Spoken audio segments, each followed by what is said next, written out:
How's it going, everyone? Welcome to the late night event. My name is PrimeTimeWizardTV, or Wancho, and I'm very, very excited to be here again. The late night events are the events that lead up to the late night invitational, where you get a chance to win a trip and hotel to Japan. Very, very excited here. People, over 270 players from tonight's late night event number 72 to be exact. Top 8 is happening right now, and you know what? What better time than the present to get started? All right, we have Sir Ramor against Prince Vortex here.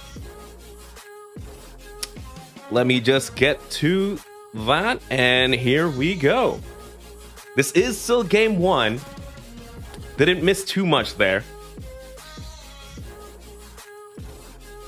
It looks like it's Hisuian Goodra against some sort of Arceus box. We see a Alolan Vulpix on the bench with 2 lightning energies, possibly Arceus with Flying Pikachu, Arc Pika, something we haven't seen in we've seen a little bit of it lately, but again, this was a very, very popular deck in the past, and Hisuian Goodra, everyone should be familiar with this card by now. Just an absolute tank of a Pokemon with the Rolling Iron attack, 200 damage, and then you take 80 less, effectively giving you 350 HP. It is supported by the Lost Box engine here, and when you use Lost Box, you do have access to Cramorant, which with the spit instantly attack. As long as you have 4 cards in Lost Zone, you're doing 110 damage, and you're taking that knockout there on the Pumpkaboo, going down to 5 prizes. All right, let's see how Pokemon Ramor responds here. Could be very interesting, right? Once the Alolan Vulpix V-Star evolves and gets to attack, that means it can no longer be damaged by Pokemon with abilities. Unfortunately, that's most of the Lost Box decks, right? The Cramorant has an ability. The Hisuian Goodra has an ability. Something that could possibly hit is a Sableye if something like that does come up.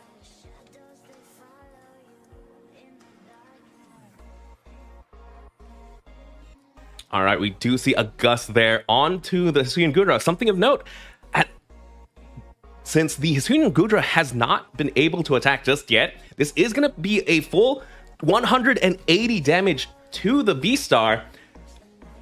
Big damage there. Again, Arceus V-Star, probably one of the most powerful V-Star Pokemon out there. One of the first as well. And we're going to see the Hisuian Goodra should be able to Rolling Iron at this point. But first, why not heal up to full with the Moisture Star ability, the V-Star ability that allows you to just essentially heal up all the damage on the Hisuian Goodra. You thought hitting 350 damage is hard, but how about hitting 350 damage twice at the least? And with the opponent's deck, there's no big one-shot potential, right? Looking at Alolan Vulpix V-Star or Hisuian Goodra, or sorry, Alolan Vulpix V-Star or Arceus V-Star. These aren't big one-shot Pokemon. Hisuian Goodra now playing the Path to the Peak. An interaction here that I'm not too familiar with is that now that Path to the Peak is down, Hisuian Goodra V-Star technically has no ability. Does that go through the Alolan Vulpix? Just gonna double check here. Both players' deck list did confirm Sir Ramor from Puerto Rico is playing Arceus Flying Pika Alolan Vulpix. Very, very interesting deck for sure. Against Prince Vortex from the United States, playing the Lost Box and Goodra. Looks like Prince Vortex only playing the 2-3 Hisuian Goodra, 2 Drapion, very anti-Mew for sure, and 1 Cramorant. So once the Alolan Vulpix really does get attacking, there's no Pokemon without an ability, technically. So this should be a very, very interesting matchup for sure.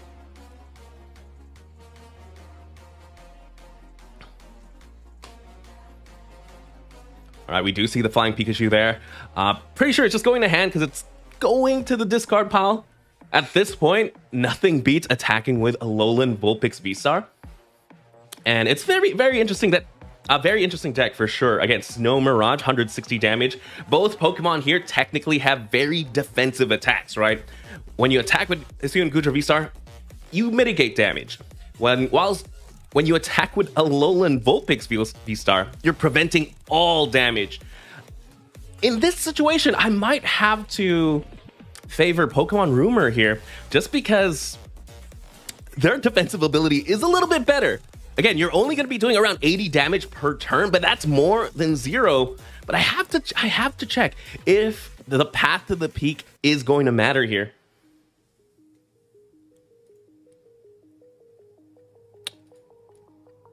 Looking at Suramore's deck, they're also playing 2 Path to the Peak and 1 Collapse Stadium. So the only out is possibly a Collapse Stadium there. And we're going to see it right here. The Alolan Vulpix hit for the full 160. Again, it's not... Oh, Alolan Vulpix attack is not affected by effects on opponent's Pokemon. So a quick shred style attack as well.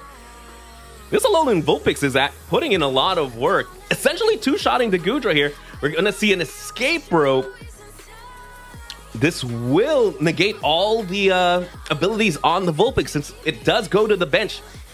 And Pokemon Rumor has to promote something different now. Something that can take 200 damage and nothing on Pokemon Rumor's board can really take that. I guess you could promote the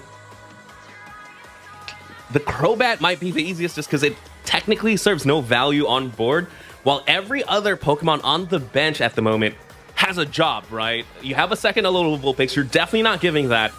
The Gardevoir is preventing some damage, and you never know when you can attack with an Arceus V-Star one more time, right? Maybe you need to get more damage on the board, but no, it's going to be promoting the Alolan Vulpix on the bench.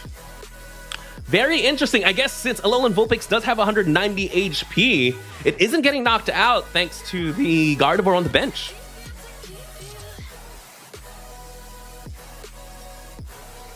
All right. And yeah, Alolan Vulpix just quick retreat there, going to the bigger Alolan Vulpix V-Star. And here we go again. Snow Mirage, 160 damage, taking out the Cramorant, going down to 4. It's just the battle of the tanks here. Battle of the towers for sure. We're going to see a Comfey Flower Select. Pretty easy. Oh, looks like going to favor the Quick Ball there. Let's see what other Pokemon Vortex can't play. Bumping the stadium to the Temple of Sinnoh. Again, not quite sure about the interaction.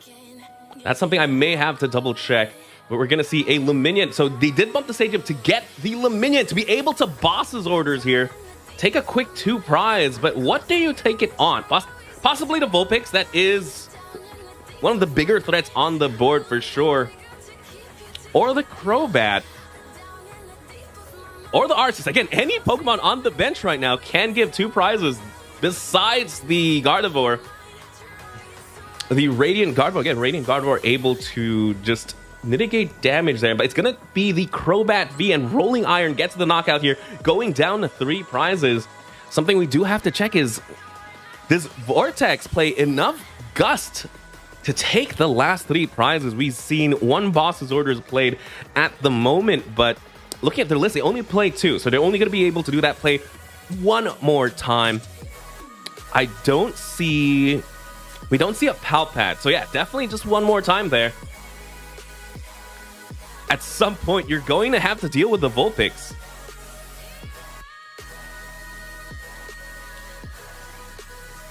Interesting play here.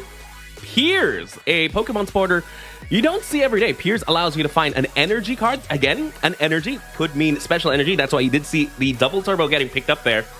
Looks like they could even grab a V card as well as a support Pokemon like a Crobat, right? This is probably similar to Lugiolus that play Irida, just to be able to grab an item card as well as Lumineon. We're going to see the Alolan Vulpix V-Star there. Just take a knockout on the Goodra.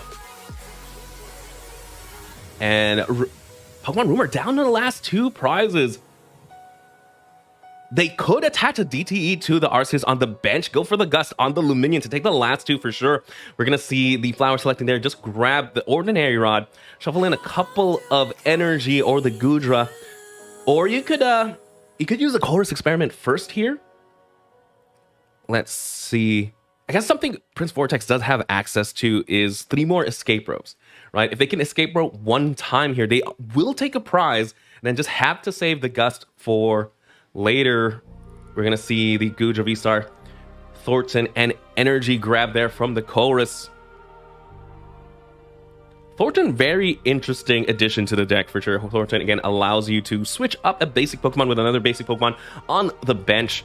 So maybe this is a way to get the Lumi out of harm's way for sure. That might be the goal here. But again, Pokemon Rumor is essentially 1 turn away from winning if they have it from the hand. We did see the Telegraphed double Turbo Energy grab earlier. Ooh, big grab there from the Comfey. But again, I don't think we have an attack here at this point, though. It might just be a Comfey pass, potentially. Or you go into the Hisuian Goodra anyway. But if you go into the Hisuian Goodra, you're taking 160 to the face there. Going to be attached and might just be a pass. Again, very difficult position. Lost Box does require you to play. That's the interesting thing, right? You need to play Mirage Gates to power up your Pokemon, but in order to power up your Pokemon, there has to be cards in the Lost Zone. That's why you have to go a little bit turbo. You're sending a couple of resources to the Lost Zone for sure. If you're looking at Vortex's deck, they're down to 8 cards left. That's not that much to play with.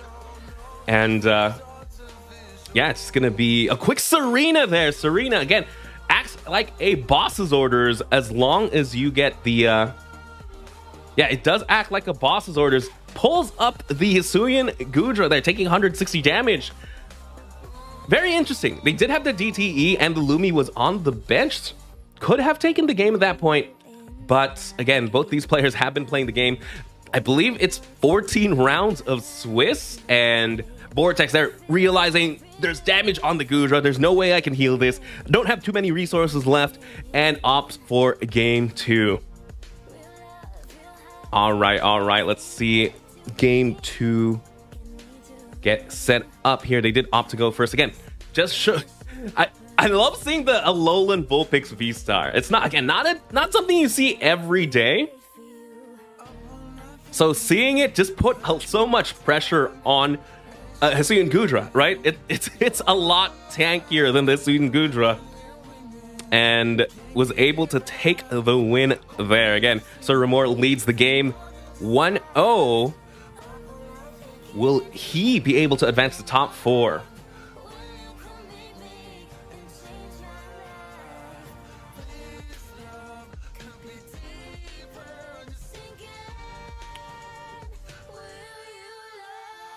All right, both players still setting up at the moment.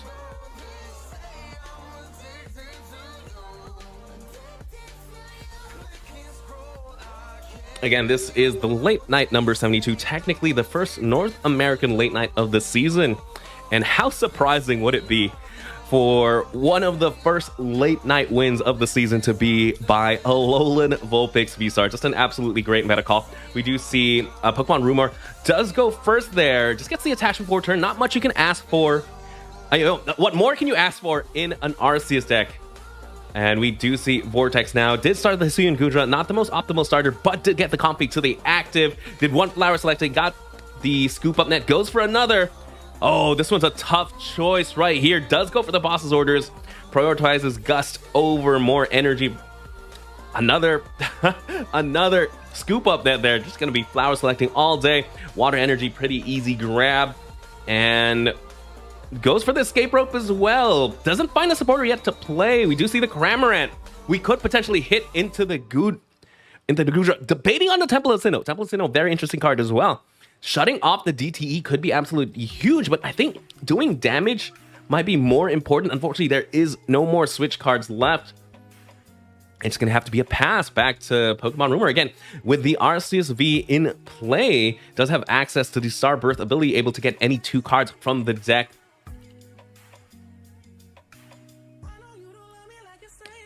And yeah, there we go. We do see the Arceus V-Star. Had me worried there for a second if they didn't quite have it. Now they have access to absolutely anything. Maybe why Vortex opted not to grab the stadium, right? Why grab the stadium if it's going to get bumped anyway? Might as well just get damage. A Pokemon that can do damage on the board.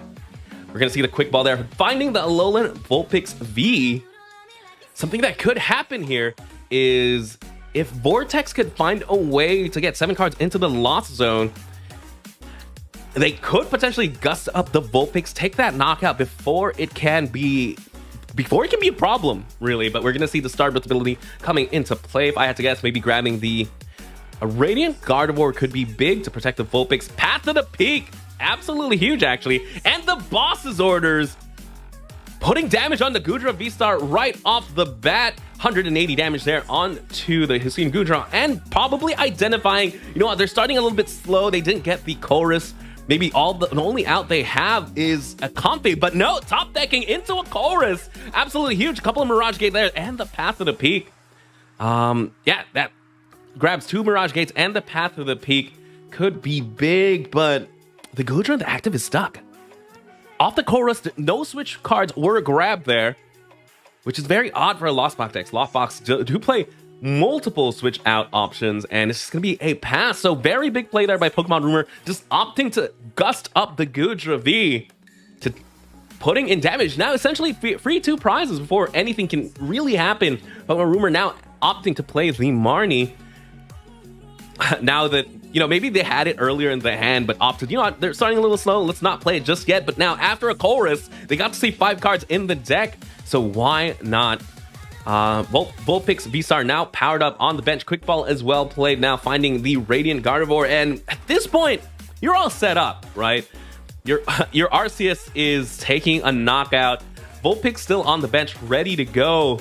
Things are looking tough here for Vortex. Again, what a great meta call here by Pokemon Rumor to be playing a shred style Pokemon and protection from special abilities. We're gonna see the switch there onto the Comfy Flower, selecting one more time. That's it. That's the last Temple of Sinnoh, I believe, sent to the Lost Zone. And yeah, it's just gonna be a retreat onto the Cramorant. Does 110 damage. We're here just looking at the Vulpix V-Star real quick. Snow Mirage, 160 damage. I just can't let you go. Lord knows that I've tried to. You said I was the only one. Yes, Snow Mirage, 160 damage. Just damage isn't affected by effects on your opponent's active Pokemon during your opponent's next turn. Prevent all damage done to this Pokemon by attacks that Pokemon from Pokemon that have ability. We're gonna see the the Arceus just take a knockout there on the Cramorant. There is 110 damage now onto the Arceus. Could get knocked out by the Goodra once it comes into play. Big Flower selecting here, does get the chorus. I was a little bit worried there. The hand not looking too great. We do see the chorus, gets the Mirage Gate. Thornton, hate to have to grab a Battle VIP off a chorus, but wow, there were 3? Were there 3 Battle VIPs in that chorus? Not the best for sure. Might just have to be a Mirage Gate. Only a Metal Energy left in the deck. There's only 1 Water Energy in the discard pile. Prizes are looking tough here.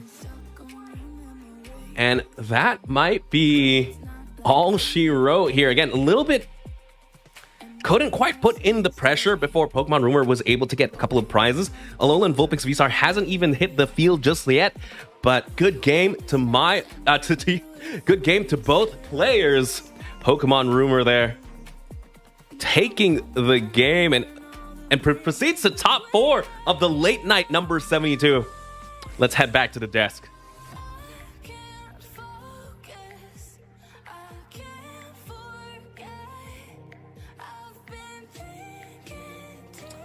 What an absolutely interesting game. Again, Alolan Vulpix V-Star, not something you see every day, but is able to make it to top 4 of a 270-person event. Again, late night events are probably the biggest online tournament series right now, and not to mention, the late night has the biggest stakes, right?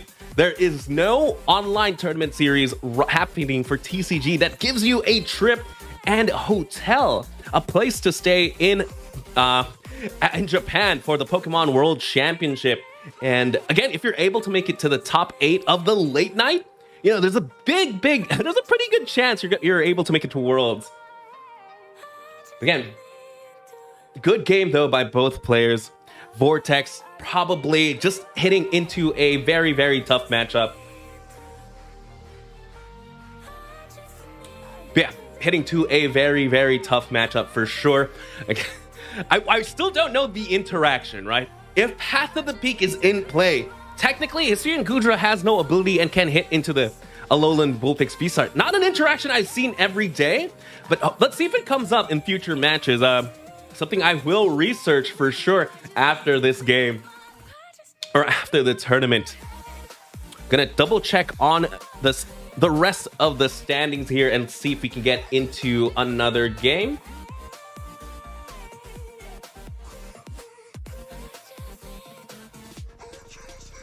Give me 1 second.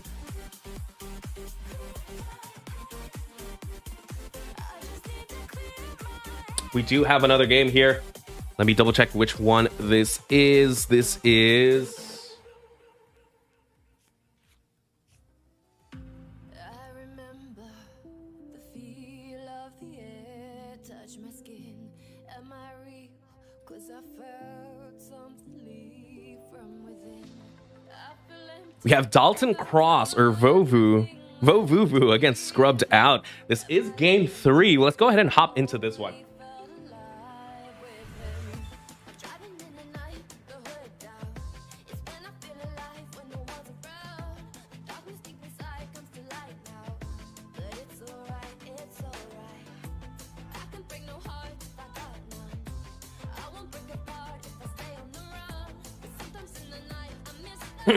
All right, we do have Vikavolt against best deck in format.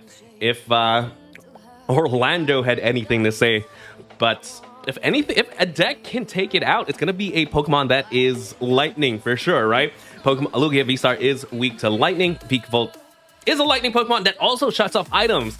Sometimes Lugia's biggest weakness is really just setting up, right? If the Lugia gets the Summoning Star off, they're having a good time. That means Archeops is in play. Maybe they don't need to play as many items since, you know, you're getting energy accelerated from the deck. But if you can item lock them before they can really do anything, it's a little bit hard to discard Pokemon. But looking at Dalton's hand at the moment, I say it's gonna be hard through item lock, but a little, I love this little tech supporter with the Professor Burnett there in hand. So we already do have the Lugia V-Star and Professor Burnett. Professor Burnett reads, you look at your, choose 2 cards from your deck, discard it. Probably the perfect partner for Lugia V-Star. And just like the Battle Compressor of the past, it is a way to go through your deck and discard. It's a little bit weaker than Battle Compressor because it is a supporter. You can only play it once per turn, and you're only discarding 2. But in this specific situation, it's actually 100% better because it's not an item. With the Vikavolt attack there, you can no longer play any items. Oh, there's one Archeops already in the discard pile. We see one in hand at the moment. Do we have... Hopefully there's one... Oh, we could just play the research. Excuse me. I got really excited by the Professor Burnett that you could just as easily use a research, get the second Archeops into the discard pile. We're going to see the Summoning Star off the Lugia with 2 Archeops coming into play. Primal Turbo, again, very powerful ability where you get to search 2 energy cards, 2 special energy cards from your deck and attach them to your Pokemon. Opting to grab a Gift Energy and a Wash Energy. Again, you don't really need any damage modification here. Lugia V-Star just does a base of 220, which is really, really big, so you can save your powerful energies for maybe later in the game. But no, it's just going to opt to grab double powerful energy, really prioritizing having the capture energies in the back pocket just in case. We're going to see a retreat there onto the Lugia and taking the knock. Does take the knockout here on the Vikavolt. Something that is scary though. There's no Dunsparce in play. I do have to double check if Darren does play Dunsparce, just because a lot of Lugia decks are opting without it now. probably just prioritizing Manaphy. And yes, that is the case. No Dunsparce here for Dalton. So if Scrubbed Out can get their Raikou powered up, that is going to take a knockout on the Lugia V-Star. That is definitely a way back into this. I'm sure Dalton was hoping that, you know what, maybe this is going to slow them down with the Vikavolt attack. 100 damage onto the Luminion as well. Not too bad, but again, sometimes doesn't take that much. Oh, Sky Seal Stone attached onto the Raikou V there. Sky Seal Stone, if you guys don't know what it does, it essentially gives your Pokemon V a V-Star power. And if you use it and you take a knockout on a V, you're taking an extra prize. So this Raikou, if it takes a knockout on this Lugia, is going to be taking 3 prizes, just like it knocked out a Pokemon VMAX. This would be absolutely huge here for Dalton. Do they have to switch? There's the air balloon for the Mew. And boy, I'm sure Dalton is wishing they were playing the Manaphy at the the Dunsparce at the moment. And we do see the Star Order fleet-footed as well, just to draw that extra card there. And there it is. The Raikou does attack for knockout. 360 damage. Star Order comes into play, taking 3 prizes, takes the lead here. And it's back to Volvo to really find a response. Should be an easy response though, with now that they do have access to items from the deck. They're just going to go ahead and use this Evolution Incense real quick. Looking through the deck, they do have access to the Amazing Rare Eviltal. Amazing Rare Eviltal can essentially take a knockout on absolutely anything. On a 1-prizer is pretty big. And they can follow that up with the Radiant Charizard, right? Something they might want to do here is just use all the items. Like, get those Pokemon out into play. Looks like they're opting for the Snorlax. This Snorlax with the Thumping Snore attack. Is this enough to take a knockout on the Raikou V? With the Choice Belt should be, right? This is a big Pokemon. We're going to see another Quick Ball come into play here. Opting to discard the Bird Keeper, very interesting. And let's see who they decide to grab. Radiant Charizard again, very, very tempting. Great late game attacker. Sometimes you do run out of energies in the deck, especially if you're attacking with the Amazing Rare Eviltals, you're attacking with Lugias. It's great to have this Radiant Charizard that doesn't take too much, right? You don't even need to use the Arc Alp. Sometimes you just need to attach to it. And they are just going to set it up there. Something they could do as well is just attack with the Luminion, right? But yeah, I believe they should be able to take the knockout here with the Thumping Snore Snorlax. Yeah, Thumping Snore Snorlax does 180 damage with the Choice Belt. Now I was thinking if they still had access to the Double Turbo, but they do have the Choice Belt, which should be just enough there to take this knockout. Oh, they're going to power up the Radiant Charizard instead. Now, since they're down to 3 prizes, I see it. So the opponent is down to 3 prizes. So the Excited Heart ability of the Charizard does come into play. It does take 3 energy less. Typically, you want to attack with just 1, but sometimes you find yourselves in this scenario where you do have to power up. Very interesting play here. Maybe opting to not have to. I guess either way, you need to retreat, right? Once you attack with Combustion Blast here on the Charizard, it does take 2 prizes, absolutely huge, but you can't attack the next turn. It's a lot easier to retreat for sure. The Snorlax with the Thumping Snore attack, you do go to sleep, and with the Unfazed Fat ability, you have to flip 2 coins. Sometimes it's a little bit harder to retreat. So I do see the line of play here. They probably want to end it with the Snorlax this next turn, since they are down to 2 prizes. It's up to Scrubbed Out here. Let's see how they respond.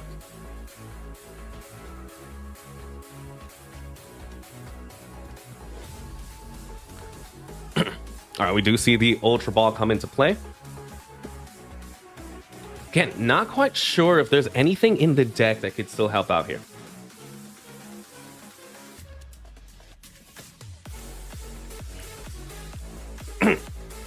To be able to even attack, they're going to have to play another Melanie, right? Scrubbed Out has been in this position where he had to play Melanie almost every turn just to get an attack, right? He had to Melanie to the Vikavolt, Melanie into the Raikou, and with the Ditto V on the bench that can turn into any V, They're gonna have to Melanie one more time. We do see the Vikavolt come into play. The attach of the Speed Lightning Energy there, drawing 2 more cards. If the Vikavolt comes into play, though, Snorlax on the bench is just ready to go. Snorlax on the bench is already doing 210 damage. I believe just enough to take a knockout there on the Vikavolt.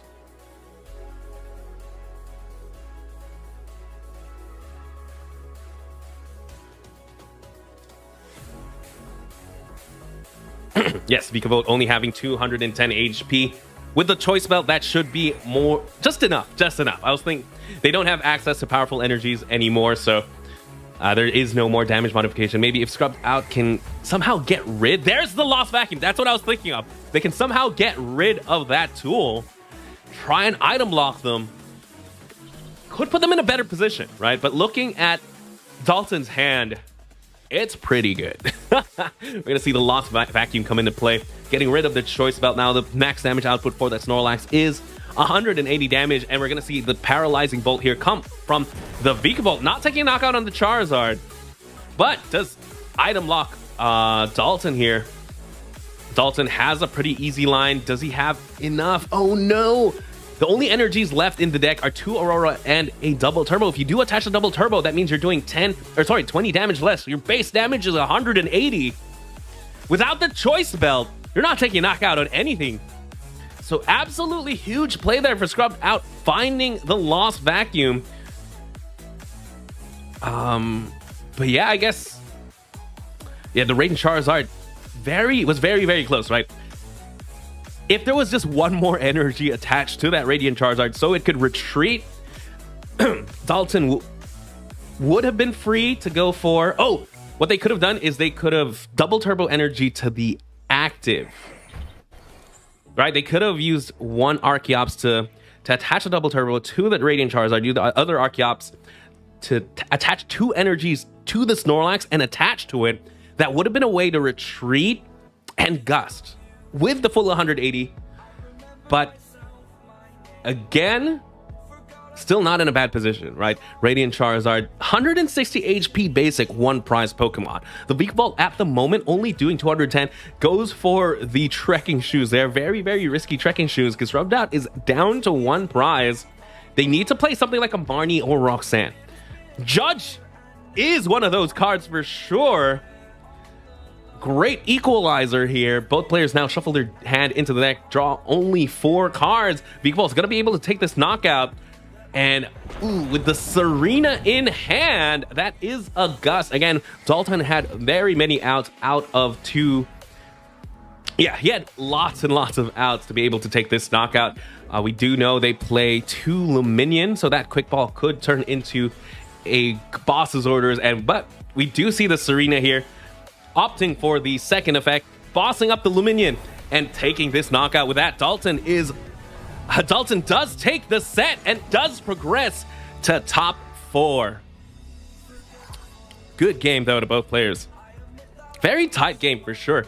I love the Star Order V-Star attack on the Raikou, and again, Scrubbed Out did everything to his capability, right? Let's head back to the desk. Yeah, Scrubbed Out just did everything in his ability to keep up pace with the Lugia. We did see them play Melanie almost every turn when they had to, right? To be able to item lock, to be able to take knockouts.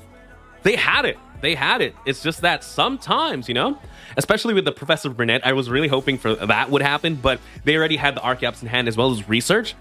If you can get set up that way, like, you do have 1 turn, right? Vikavolt, it's either Vikavolt goes second, and then you have 1 turn with your items, or if they get Melanie off, or they go first, and that means they can't attack going first, so you do have your items and a supporter going second. As long as you're able to set up your discard pile with the Lugia, you should be A-okay. And that's exactly what happened there.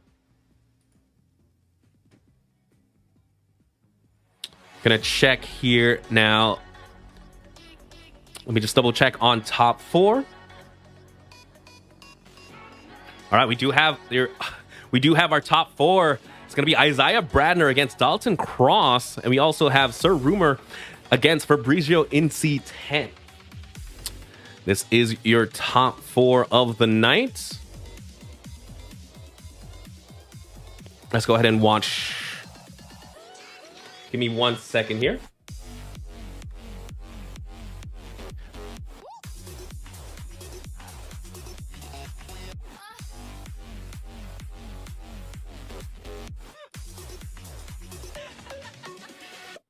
I do believe the other table for top 4 is already going on. Surumur is leading the game 1-0 at the moment. But we're going to go ahead and stick with Dalton Cross here as he goes against Isaiah Bradner.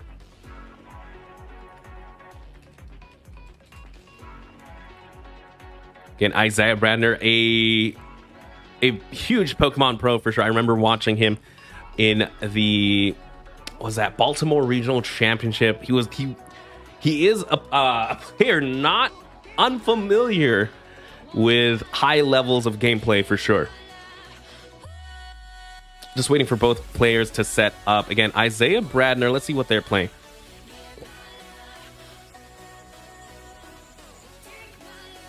Isaiah Bradner playing Lugia V-Star, so it's going to be a Lugia V-Star mirror. Again, sometimes this is what the top players opt to choose, right? Lugia V-Star, undisputed best deck in format at the moment. Sometimes it just takes a good player playing the best deck to really get you all the way here. Again, it gets you to the top 4 of the late night event, and definitely worked out here for Isaiah Bradner and Dalton Cross. Just waiting on, yes, we're just waiting on both players to start the game here. It's hard to make a meta prediction when it's essentially a mirror match. It's going to come down to, it's literally going to come down to the coin flip, the draws, and the skill of both these players. I'm trying to check here. What are the differences in both players' decks? Isaiah Bradner, they're both opting for 3-2 Lugia, 4 Archeopses. Interesting enough, both players opting for 2 Luminion V. Might be the correct amount of Luminion coming off of this late night. Something Isaiah is playing that Dalton isn't, that might come into play, is that Isaiah does play the Amazing Rare Raikou. Again, Amazing Rare Raikou able to do 120 damage to the active and the bench, but most importantly, it is a lightning Pokemon, and we did see Dalton does not play any Dunsparce, so that could hit for weakness for sure. While Dalton has access to the Snorlax, we did see the Snorlax really put in some pressure in the earlier game. Looks like the game is up. Let's go ahead and check this out.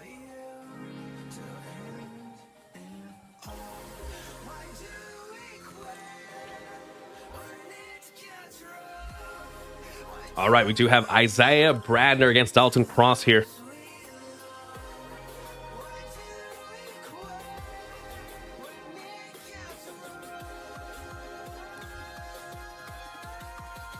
Looks like Dalton is going to be able to go first.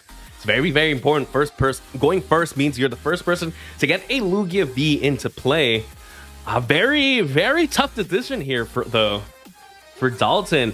Stoutland V or Luminion V. Luminion has an easier retreat, so I can see why they choose to start with the Luminion over something like the Stoutland. And Luminion, you can attack with the Luminion to go back into the deck anyway. Yeah, I think Stoutland not going to be a Pokemon that is going to matter in this matchup. Typically, you play Stoutland for the Lost Boss matchup for sure. We're going to see an Ultra Ball here. Let's see what they're going to opt to discard. If I had to guess, maybe the Boss's Orders and the Stoutland V. Looks like it's going to be the Boss's Orders and the DTE. Opts to grab the Lugia. Gonna quick deck check there, see what they have access to play with. Something I would count is how many energies we have to work with. We did just lose a DTE here. Looks like there is a second DTE in the deck. That is good to know. That means Eviltal should still be easy to set up for sure. Again, quick deck check there. Hallmark of a good player, knowing what you have access to and what cards you have to play with. They're gonna opt to just have the Lugia in play, attach the powerful energy, and it's gonna be a quick pass there. A lot is gonna be riding on this next Marnie here. Let's see how Isaiah responds.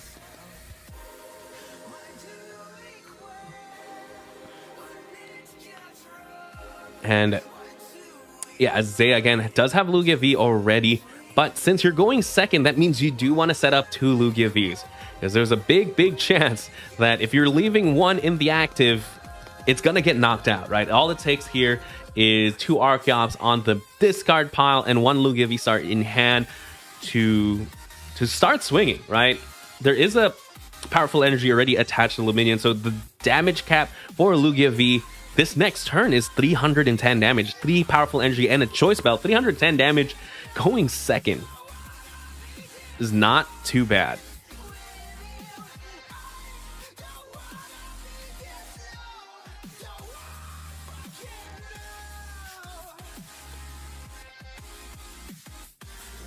All right, looks like, yeah, Isaiah here opting to Ultra Ball. Discards the Aurora energy. Something of note, yeah, both these players, when I'm playing Lugia, for sure, I try and conserve the energy, but maybe both players here realizing exactly what they need to get the game done, right? Maybe they don't need as many Auroras or DTEs to really win this game. And I'm very curious to see what else is in Isaiah's hand for sure. Gonna find themselves an Archeops. Archeops could be seeing a quick ball here just to get a quick Archeops discard as well as a second Lugia V. Again, that's definitely something they're gonna need here. If they can't get, they have to get the second Lugia V. They did play an Ultra Ball. That means they could have gotten it there. But let's see what else they have in their hand. They haven't played a supporter yet either, something of note. Could play a research here, maybe just rip the hand while discarding the Archeops. They also have access to read the wind. There's the quick ball there.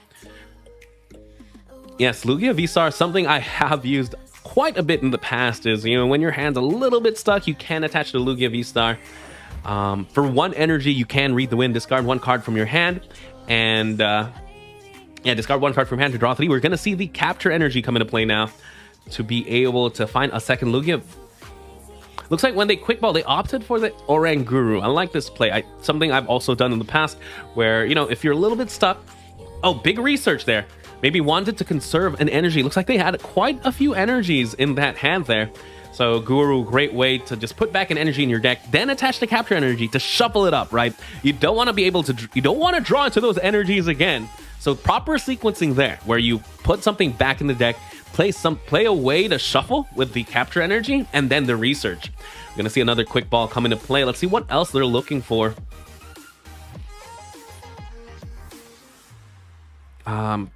Could set up maybe the amazing Eviltal. Again, get your next big attacker into play, assuming this Lugia V is gonna get knocked out, right? Because again, if you don't set up your next attacker, there's the amazing rare Eviltal again with the amazing destruction attack, able to take a knockout on absolutely anything, as long as there's no big parasol.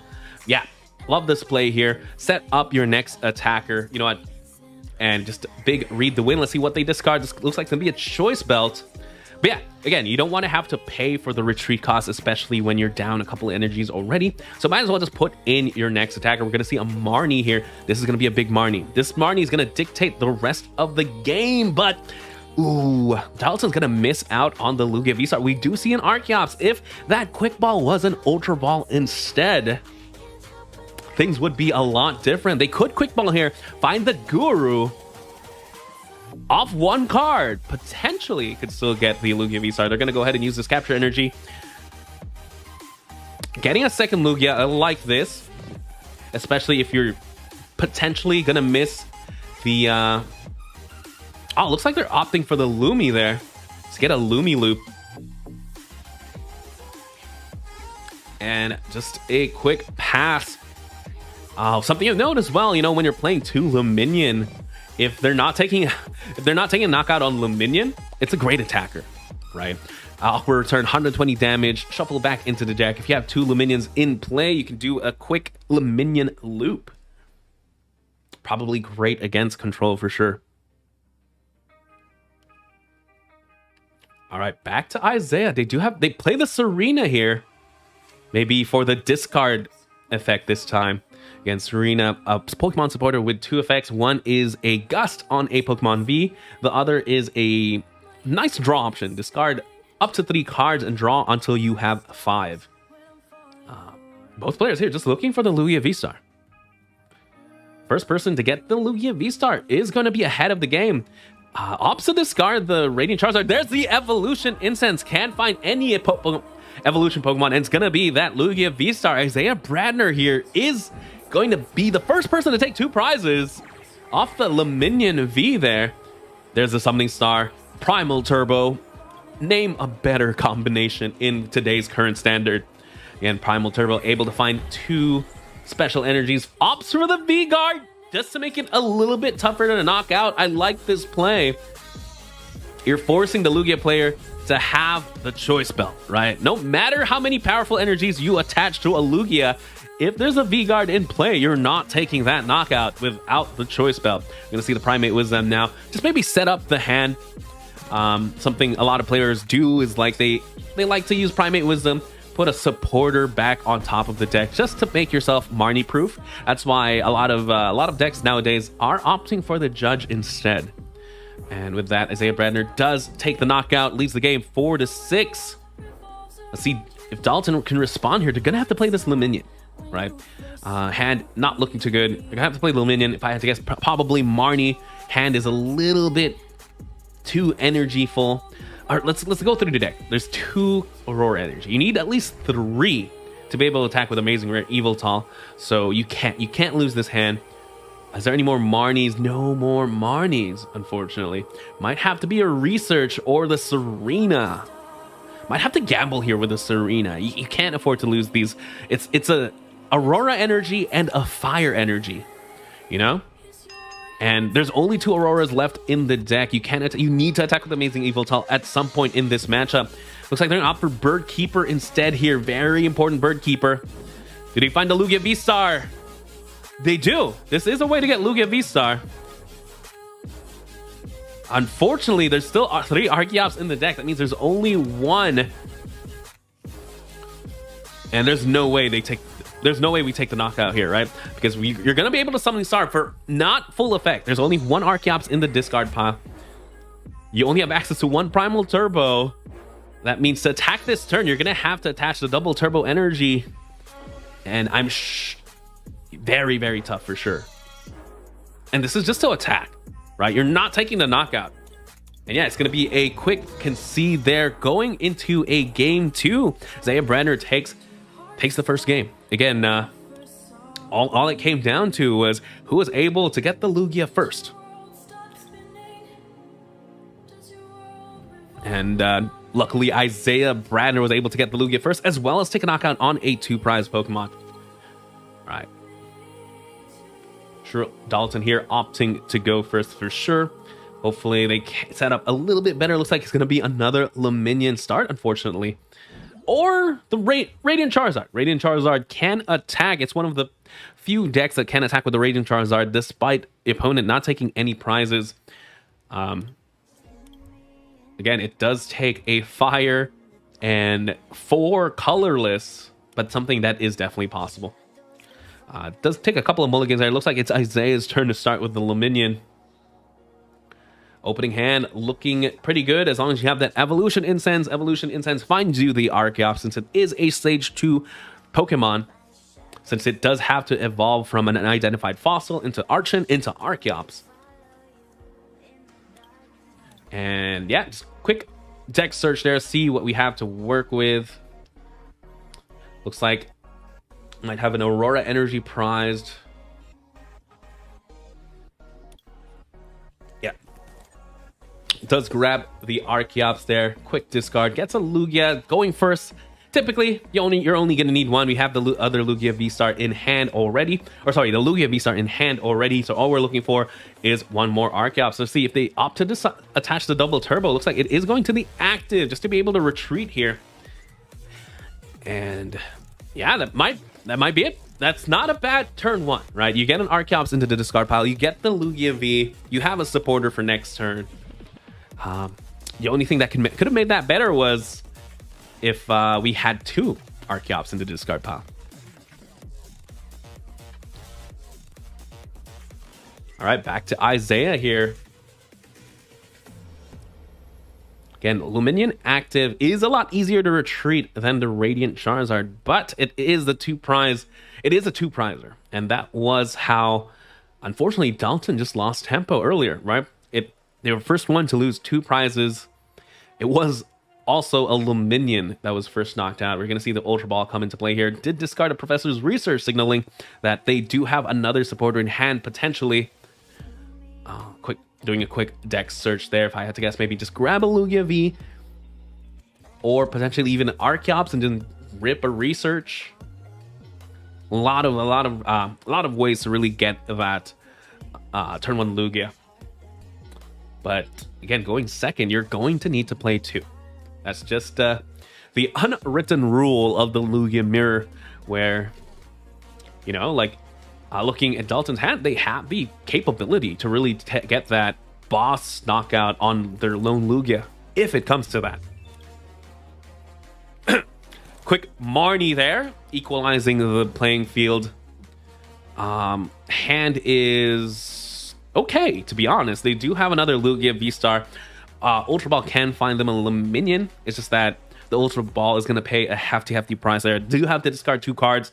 The other two cards in hand are going to be two energies. They do find a second Lugia.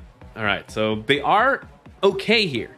Potentially, Dalton can just attack with a Radiant Charizard, right? Radiant Charizard, 250 damage, enough to take a knockout there on the Luminion.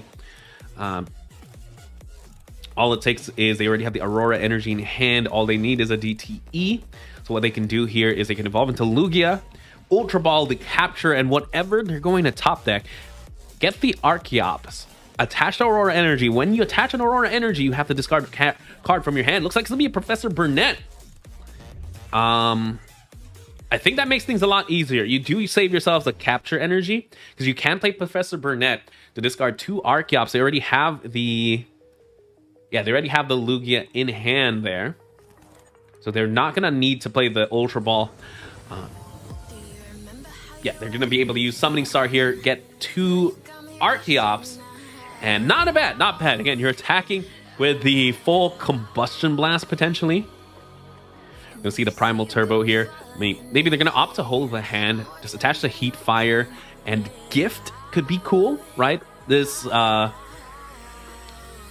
Radiant Charizard shouldn't stay on the field for too long. It does exert a lot of pressure. I'm sure Isaiah needs to deal with it.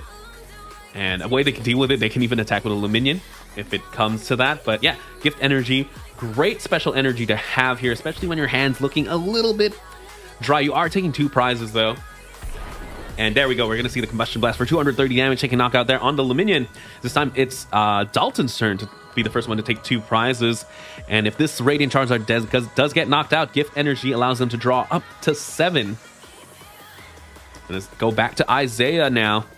Isaiah has to find their own Lugia V-Star, their own Archeops. But at the same time, you're attacking with the Lugia V. You're only going to take one prize here. Unless you can somehow gust the Lugia V-Star on the bench. It's going to be tough for sure. There's a Choice Belt attached to the benched Lugia V. Probably just preparing for the eventual Lugia V-Star. Research there absolutely hurt, because we did see the Speed Lightning and a Powerful Energy hit the discard pile. And yeah, we're going to see the quick Ultra Ball there, discarding the Archeops and the Pumpkaboo, finding the Lugia V-Star. With that, they both players now should have access to double Primal Turbo. So this is going to be a game, folks. This is going to be a full game. There we go. We do see Isaiah Bradner's Summoning Star. Fields look very, very similar for sure. Now it's gonna come down to who sets up better attackers, right? Something that's nice is Isaiah is taking a knockout with a Lugia V-Star. That's a 2-prizer that hopefully Dalton can take advantage of, right? They can attach a Capture Energy, get the Amazing Rare Evoltal, retreat, and take that knockout, or they can even opt to just attack with their own Lugia V-Star, opting to play all the powerful energy. But let's see if Isaiah has the V-Guard energy ready here, because if they do have the V-Guard energy, it makes that play a lot tougher. Might have to go for the Amazing Rare Evoltal. There it is. There's a V-Guard energy. Lugia now effectively has an HP of 310.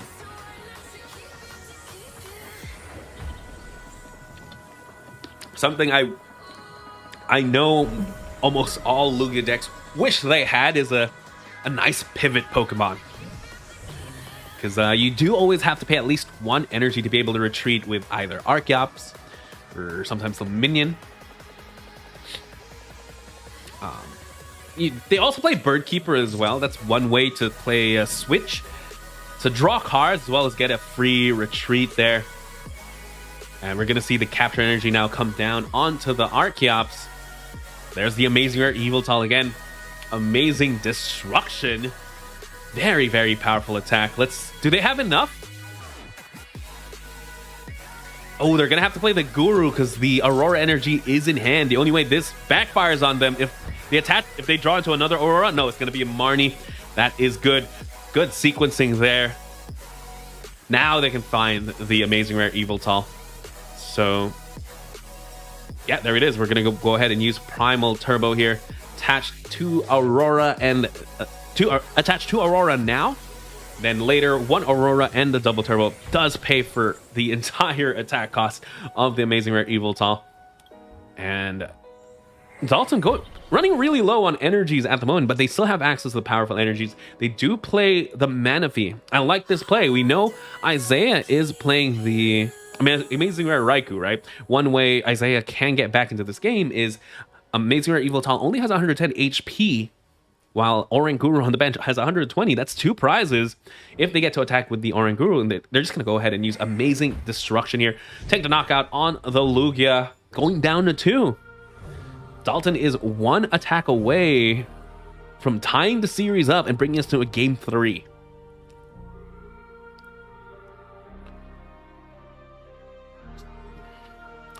Let's see how Isaiah responds again. They have to take this knockout. They can attack with the Archeops, which is interesting, right? Archeops does have an attack that does 120 damage.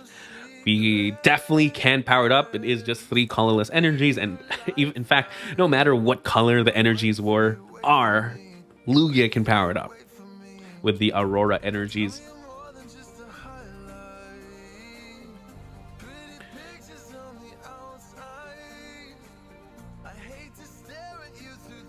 All right, again, Isaiah just really thinking about what to promote here. Again, this is what I was saying. I'm sure Lugia players wish there was a pretty easy pivot.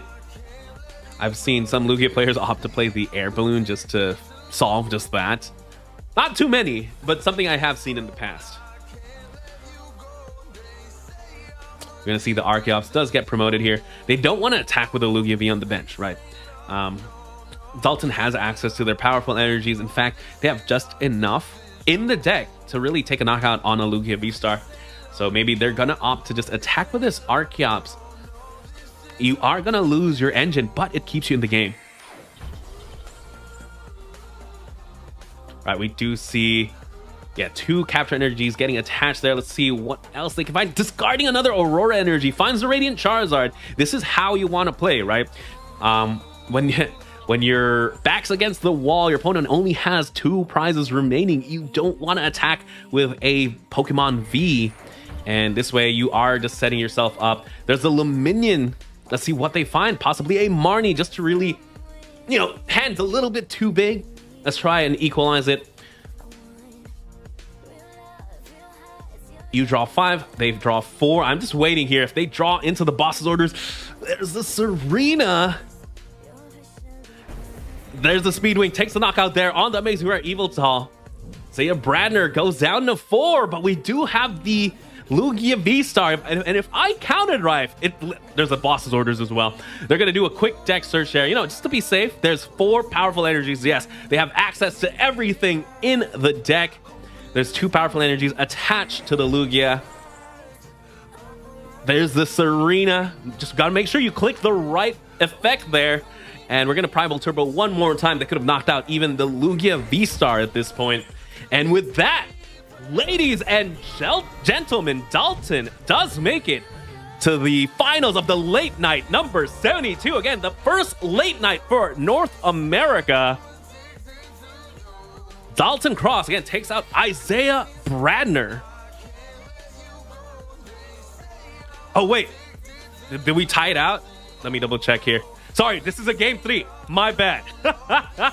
Miscounted the games there. So game 3, Isaiah did take the first one. So not just yet. Isaiah has a chance to take this game. All right, and again, going first, absolutely huge. Dalton doesn't have the best start. Again, Stoutland V, not the best Pokemon to start with for sure. Unless your opponent starts with maybe Oranguru or the Dunsparce, right? Stoutland can take a knockout on a Dunsparce, take 2 prizes that way.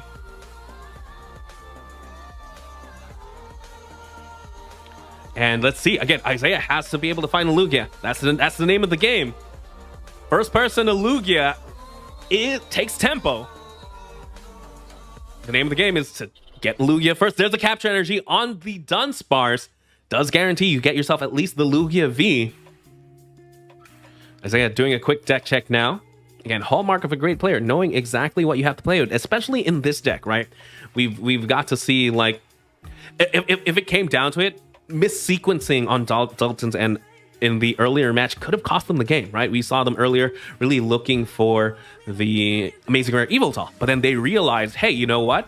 I know I have 1 Aurora Energy prize. I have to find a way to get the Aurora Energy in my hand back into the deck. So I'm not going to grab the Amazing Rare Evoltal just yet. I'm going to grab the Oranguru, so I put this back and then find myself the Evoltal. And speaking of the Oranguru with the Primate Wisdom ability, again, you're able to switch 1 card from your hand with the top of your deck. There's a quick ball. If I had to guess, that was an energy. Again, great way to just, you know, get an energy into your deck and ensuring you don't draw into it by shuffling your deck right after by doing a quick deck search. There's the Lugia V, and all that's missing are the Archeopses on the bench. Okay, back to Dalton here. Again, Dalton has a couple of cards in hand at the moment, but when you're going second, you need 2 Lugia Vs. That's just how it is. Could be... I mean, there is a world you do risk that you only play 1. Maybe you play 1 Lugia V and you also play the Lumi, or you play a Judge or Marnie of some sort. Maybe try and limit your opponent's hand. But the safer play is definitely to have 2 Lugia Vs. But based on the hand, I wouldn't blame them. Just get the Lugia V and get a supporter. All right, we're going to see the Lugia V come down, and we're going to see what Dalton decides to do, right? If they get the Lugia V, it does protect you, but your hand is not the best. You have 2 energies and the boss's orders. Everything is essentially unplayable here. They're going to go ahead and use the quick ball. I'm curious what they're going to decide to discard. We've seen both players really play fast and loose with their energies, right? If you're playing against 2 prizer decks, sometimes you can play fast and loose, and that's exactly what's going to happen here. Finding themselves Luminion, really prioritizing having Gust available to them in the later stages of the game.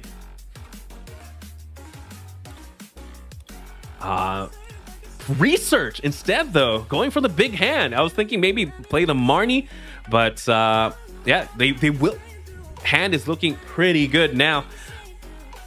Do have access to a couple of Evolution Incense, finding yourself an Archeops and the Ultra Ball to get the Lugia V-Star. At this point, I think you Ultra Ball the Archeops and the Professor Burnett, right? Evolution Incense still could be pretty big. Could maybe set up 2 Lugia V-Stars for sure. I just can't let you go. Lord knows And let's see. Again, they could opt for the Guru. Hand maybe is a little bit... Okay, looks like they are going to opt for the Luminion instead here. So if Isaiah can set up a Lugia V-Star and a Gust, I don't think they had, right? If they had a way to discard Archeopses, they would have done it on the first turn. So I like this play here then by Dalton. You know, maybe it's a little bit too tough. It's a lot to ask for to get one or two Archeops in the discard pile and have the Gust and the Lugia V-Star off a 5-card hand. So I like this play. Again, in my mind, sometimes it's a little bit automatic. If I'm playing against Lugia, I want to have 2. But this is a great adjustment here by Dalton, where they just realized, you know what? They didn't play too much. That's why they also didn't play the Marnie earlier, right? But we do see the Luminous Sign here come out now for Isaiah. Let's see what they opt to find. If they play the Gust here, okay, no, it is the research. If they had some way to get the Lugia V-Star and the boss's orders, that would have been absolutely huge. But it's going to be just a quick ball for the Pumpkaboo, and just both players just thinning the deck. I believe Saya needs quite a bit here. Still no Archeops yet in the discard pile. Probably why opting for the research, because off of Marnie, getting 3 specific cards, a double Archeops and possibly an Ultra Ball, is pretty hard. But off 5, it's a little easier. Oh, and the Lugia V-Star. So you need 4 cards. 4 specific. Oh no, Ultra Ball does get you the Lugia V-Star. So 3 specific cards off 5. Maybe off 7's a little bit easier. Something scary is you can't leave the Dunsparce in the active, can you? Stoutland could take an easy 2 prize here. Things are getting dicey. Maybe you retreat to the Luminion. Everything can give 2 prizes. Maybe not the Guru. Did we see Dalton discard a powerful energy? We're gonna see the Primate Wisdom there. Just shuffle back in, or put something on top of the deck. Maybe Marnie Proofing.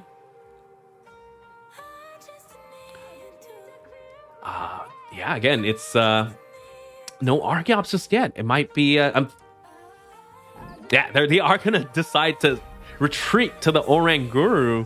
So one of those cases where Stoutland definitely is intimidates the Dunsparce to the bench there. Gets the attachment onto the Lugia. It might be Isaiah now who needs to find the second Lugia. But no, it's just gonna be a pass. And it's a tall order too, you know, to knock out a Lugia this next turn. You're going to need... Can they do it? Do they have access to all the powerful? If they have access to every powerful energy, they can attack with a Wild Tackle, right? That'll be 280. But I'm pretty sure they lost one earlier off a research. So that play isn't available to them. Yeah, there's 2 powerful in the deck, because 4 powerful energy plus a Gust could have essentially won him this game. So interestingly enough, if the attachment earlier was to the Stoutland instead of the Lugia, things would be very, very different. I don't think... yeah, they can Summoning Star here. They do have access to 2 Archeops. They can play this Luminion.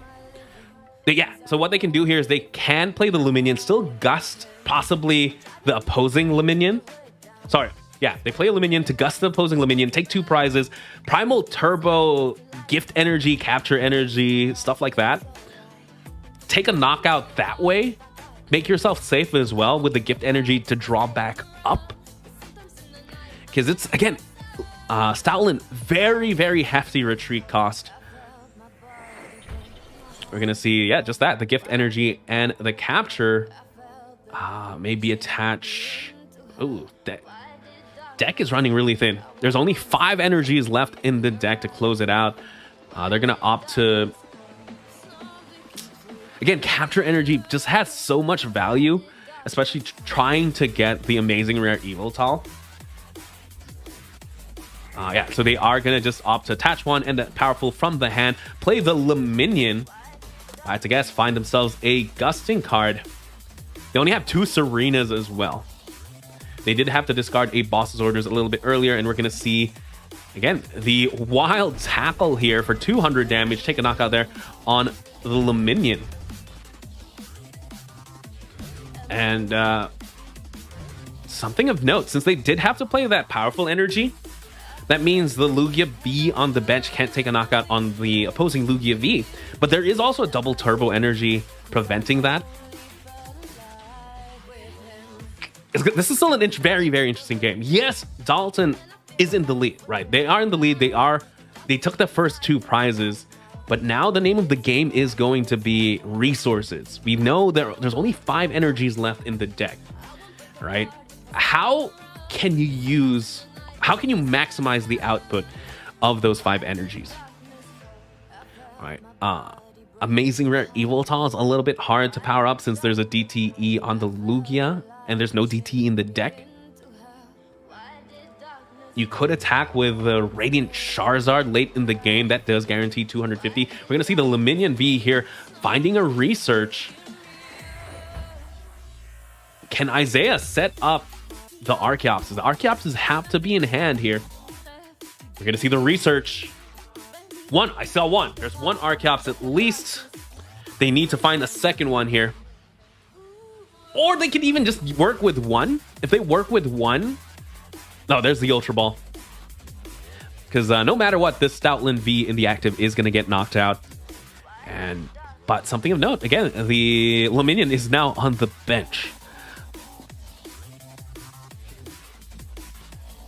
Isaiah here is going to take 2 prizes by taking knockout on the Stoutland, but again, activating the gift energy,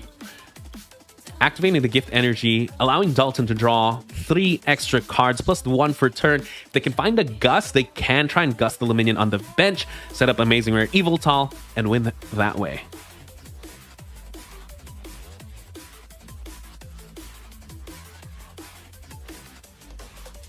We're going to see the Ultra Ball here now. Isaiah finally getting the Archeopses into the discard pile.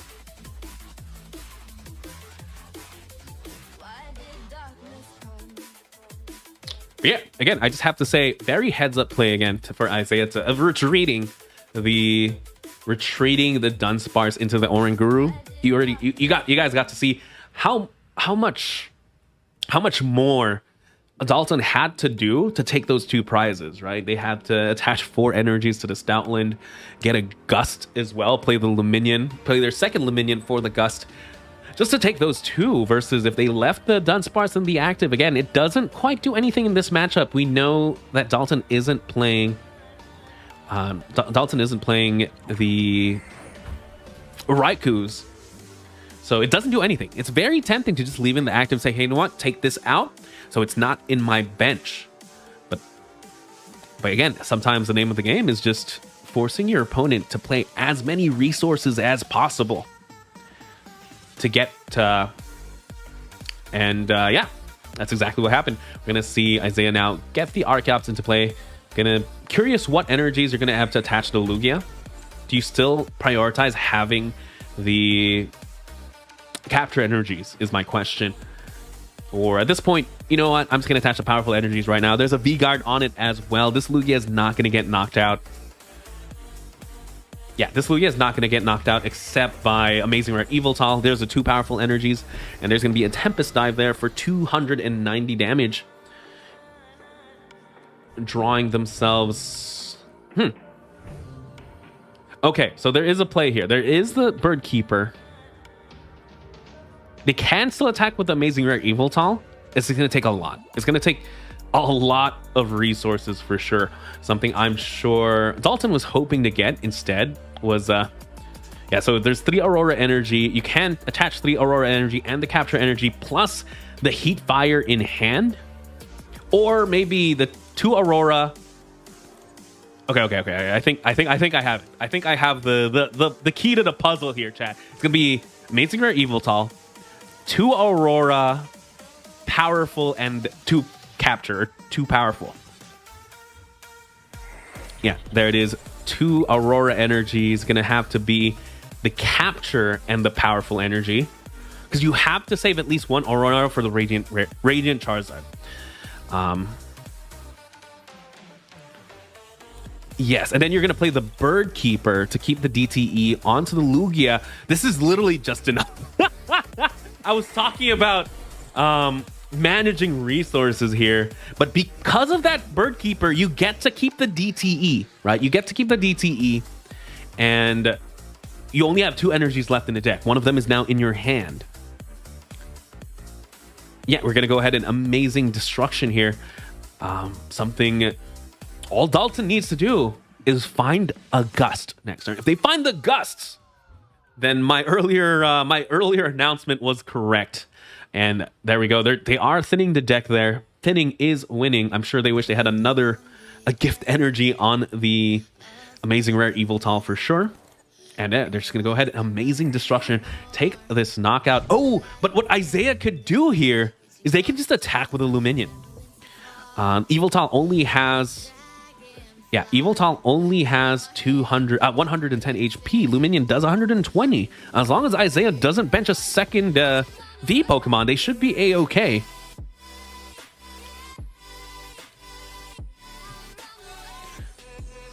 This is going to be interesting. This is going to be an interesting finish for sure.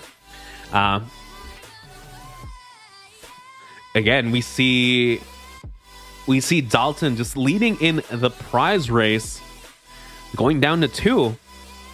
But if Isaiah can get the Luminion out of play, they're essentially a single prize deck. So that means Dalton is 2 attacks from winning the game, while... Well, technically so is Isaiah if he takes this knockout. He has to attack 3 times.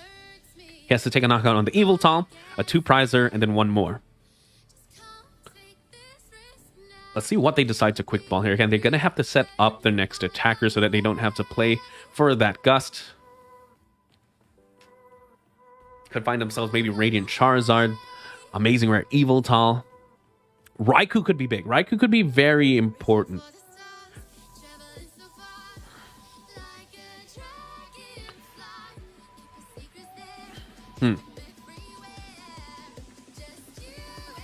Do see them just grab the Lugia V there. Let's check. I do want to check on the energy situation as well for Isaiah. We know Dalton's running low, but Isaiah should be as well. But something that's nice, again, by attacking with the Luminion, you're saving your energies, right? You're attaching a water and 2 colorless, but those aren't staying in the field. They're going back in the deck where you want them to be.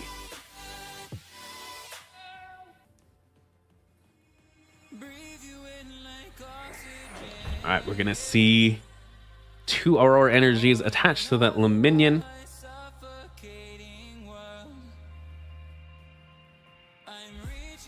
At this point, this is where you can just attack with the Luminion, go into the Dunsparce, right? They do opt to bench the Amazing Rare Evoltal. And there's the second Primal Turbo again, probably just going to attach to the Luminion. It's going to be a close finish. Oh, they're opting to attach the Evoltal. They have the attachment in hand. And the Marnie, I guess something Dalton wants in the hand is still a Gust. But if I remember right, all they have left is Serena in the deck. They did have to discard a Boss's Orders a little bit earlier. But they're still in an okay spot, right? If they take a knockout here, they just have to guarantee they have another. But there's only 5. There's only 2 energies left in the deck. This Lugia has to go all the way. They don't even have enough energy to attack with the... they don't even have enough energy to attack with the Luminion. But even then, Isaiah realizing they can't just... they're forcing them to attack with this Lugia here. They can't just attack with the Luminion. There's 2 Aurora, 3 powerful, 1 DT, 1 Heat Fire, 3 capturing the gift. There's a lot of resources now. And to be able to knock out the Archeops, they have to attack with the Lugia. Great play here by Isaiah Bradner. Forcing Dalton a very tough spot. Again, if that Serena was the Boss's Orders instead, they'd be in an okay spot, right? The Lugia should be able to survive the turn here. There's a Radiant Charizard. They can grab the Aurora. They attack with the Radiant Charizard, but they're going to have to spend that DTE. We know there's a DTE left in the... in the prizes. It might just be 50-50 at this point. I have to double check myself. Know what's in the discard pile. Because if there's still a DTE in the prizes... Okay, that's... Yeah, they're going to go ahead and Primal Turbo here. Attach the Aurora Energy onto the Radiant Charizard, and they have to deal with that. Oh no, they're going to attack with the Lugia V. Sorry, there might be an Aurora Energy in the prizes. Yeah, that's right. It's Aurora, not a DTE. They're going to go for the big research. Do they need to research here? That doesn't hurt. There's not much left. They're looking in the deck.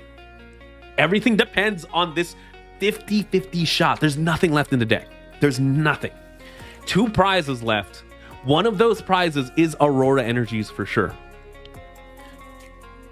It's literally a 50-50 here, chat. If Dalton can draw into the Aurora, that guarantees the game. This is it. Moment of truth. Wash Energy. That's not it. That's not it. There's no way to attack now. It's up to Isaiah. Isaiah can take this knockout. I'm trying to think if there's a way here. The only Pokemon that can attack is...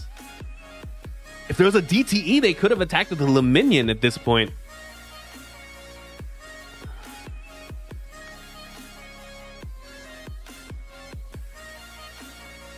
I'm trying to think, chat. I don't think there is an out here now for Dalton. That 50-50. At the end, though, I saw the energy. Just wasn't the right energy, unfortunately.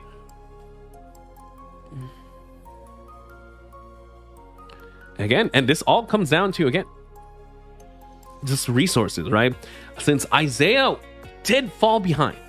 Isaiah fell behind in the prize race. So he played a different game of Pokemon.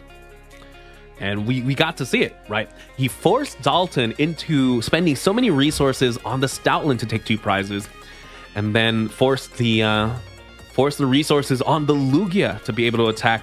That's why they attached onto the...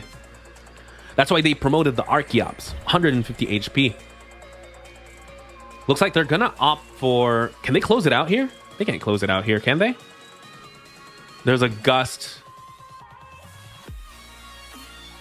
Interesting play. Interesting play. Maybe Isaiah just playing it safe there in case they... Huh. I'm curious if they... Yeah. This is a play for sure, right? There's no more switch. There's no way to get this Charizard out of the active. So again, resources was the name of the game. Definitely just playing it safe again. But if Dalton just drew into the Aurora, things would be different. But folks, ladies and gentlemen, I have to correct myself. It's Isaiah Bradner who gets to the finals of the late night number 72, getting them that much closer to a paid trip to Japan, all expense paid. That was a very close game. Again, we got to see an absolute masterclass of Lugia V-Stars. Let's go ahead and hang out in the booth while I find ourselves the next game. But yeah, I hope, ladies and gentlemen, hopefully you guys were taking notes on how to play that mirror, because I learned something for sure. Dalton, again, was ahead of the prize race, but just absolutely masterfully played by Isaiah Bradner, identifying their win condition. And yes, identifying their win condition and going for it, right? They're behind. I'm going to have to switch it up. I can't just be the Lugia that take knockouts and prize race my opponent, right? I'm not going to win that way. He identified that and switched it up. And that's exactly what happened. He forced his opponent to play as many resources as possible to take those prizes. And at the end, it was the long con. Again, it was the long game, excuse me. Isaiah has been playing that game since the beginning. Like, he identified that's what he had to do. Retreating to Dunsparce, forcing the energy prizing, energy attachments onto the Stoutland, promoting the Archeopsis. It's from turn 1 he was playing absolutely optimally, and it definitely pays off by getting him to the finals. And looks like his opponent is going to be Sir Rumor, the Alolan Vulpix V-Star player we saw earlier on stream, and really hope we get a stream here.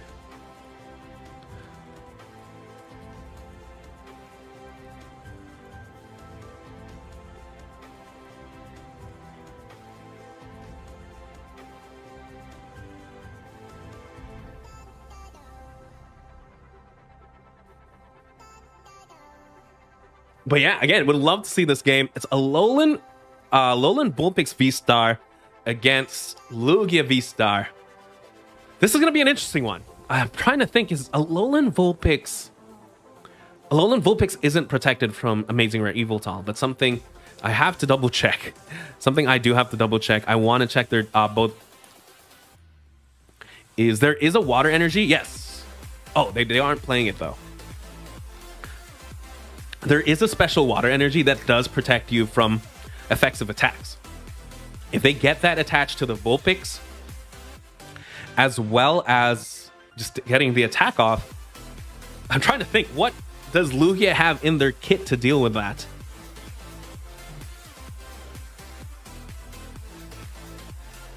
All right, ladies and gentlemen, just have to ask, who do you think is going to win? Is it going to be Isaiah Bradner with the tried and true Lugia V-Star? Is it going to be, or is it going to be Sir Rumor with the very, very interesting Lugia Vulpix V-Star deck? Either way, both these players, they have to play 14 rounds of Swiss plus this top 8. It is a very, very late night for sure, and we do have a stream here. Let's go ahead and jump into that.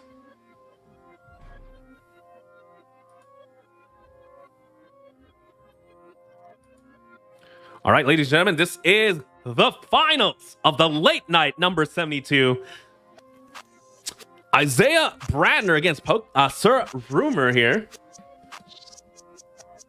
Sir Rumor again, Pokemon Rumor again was able to go first. This is very, very, very big, especially when you're in Arceus deck, right?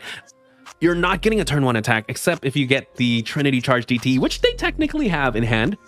But ideally, you want to go first, get your evolution first, be able to Starburst, be able to attack first, because if there's something Lugia can do, is really get those knockouts. All they have here is an attach for turn and a pass. Typically, I'd say there's not much else you need, but looking at their hand, they need at least one more card here.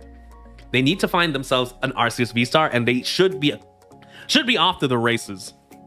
Now let's see if Isaiah can respond here.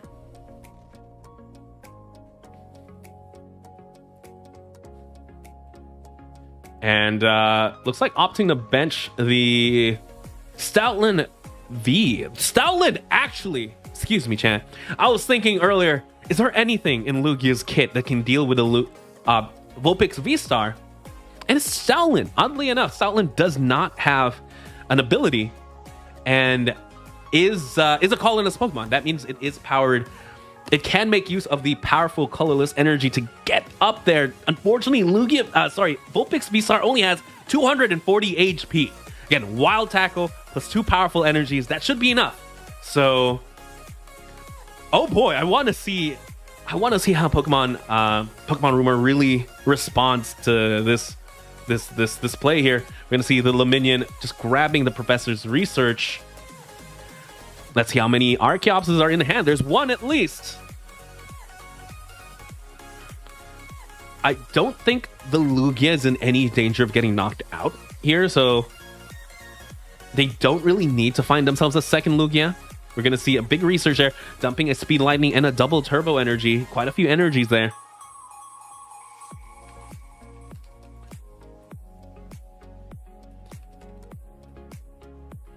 And if I had to guess, maybe just read the wind. You know, I can't think of anything here that can take a knockout on the Lugia.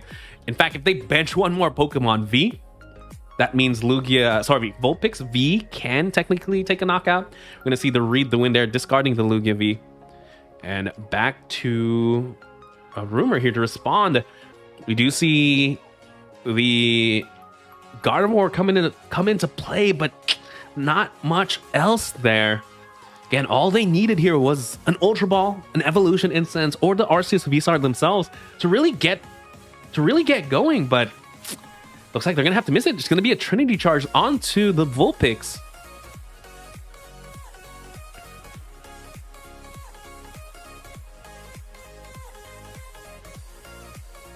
And yeah, everything is banking on this Vulpix to really close out the game. And with the Stoutland V on the bench, could get tough for sure. Something I'm sure Rumor wish he had set up was maybe the Flying Pikachu, right? Flying Pikachu can take a knockout on the Lugia V-Star. It isn't affected by the Stoutland V. Unfortunately, that is susceptible, though, to Amazing Rare Evoltop. But technically, Vulpix is as well before you get the big Parasol. So, Isaiah here definitely in a great spot.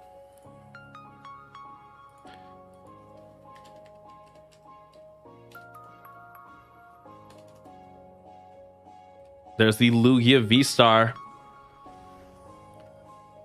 Do they have the two Archeops in the discard pile already is the next question. There's the Summoning Star coming into play. They do have two, right? I'm not sure if I miscounted.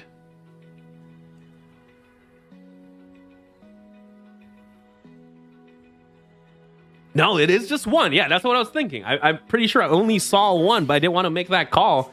But, you know, Isaiah realizing, you know what, I just have to put in the pressure right now. Take this knockout. One is just going to be enough here. And they are going to take a knockout on the Arceus V. Attaching the V-Guard energy onto the Stoutland as well. Realizing, you know what, it's pretty important to protect this guy.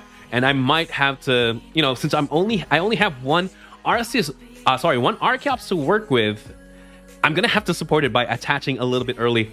We do see the peers here now. I'm sure Rumor definitely wanted to see that a little bit earlier. Gonna attach a V-Guard energy. V-Guard energy on the Vulpix, actually. Bringing it up to 260 means they have to get all the powerfuls onto the Stoutland to be able to take this knockout. But oof, looks like didn't quite get the Vulpix V-Star. So they're gonna have to use the switch there onto the Crobat. Back to Isaiah. Again, Isaiah here is fresh from getting second place at the last Orlando Regional Championship. So a very, very veteran player. I'm sure. I mean, Isaiah Bradner, his resume is definitely long and storied. Definitely a seasoned player here. And there's the boss's orders on the Vulpix V, and that might be all she wrote here. Again, that was all that was set up. And yeah, Rumor is just going to go ahead and say, maybe I can do better game 2. But yeah, we're going to see here. Just going to see them play it out. Get the Primal Turbo attachment onto the Stoutland there. That Stoutland should be pretty much good to go, right? That Stoutland should be able to knock out a Vulpix, especially with the Choice Belt. And yeah, there we go. We're going to game 2, but Isaiah Bradner does lead the game 1-0. And Isaiah Bradner, very, very seasoned player. Second place at Orlando Regional. 21st in the San Diego, 5th in Toronto. No stranger to day 2, so it's no surprise to see him here at the finals of the late night event.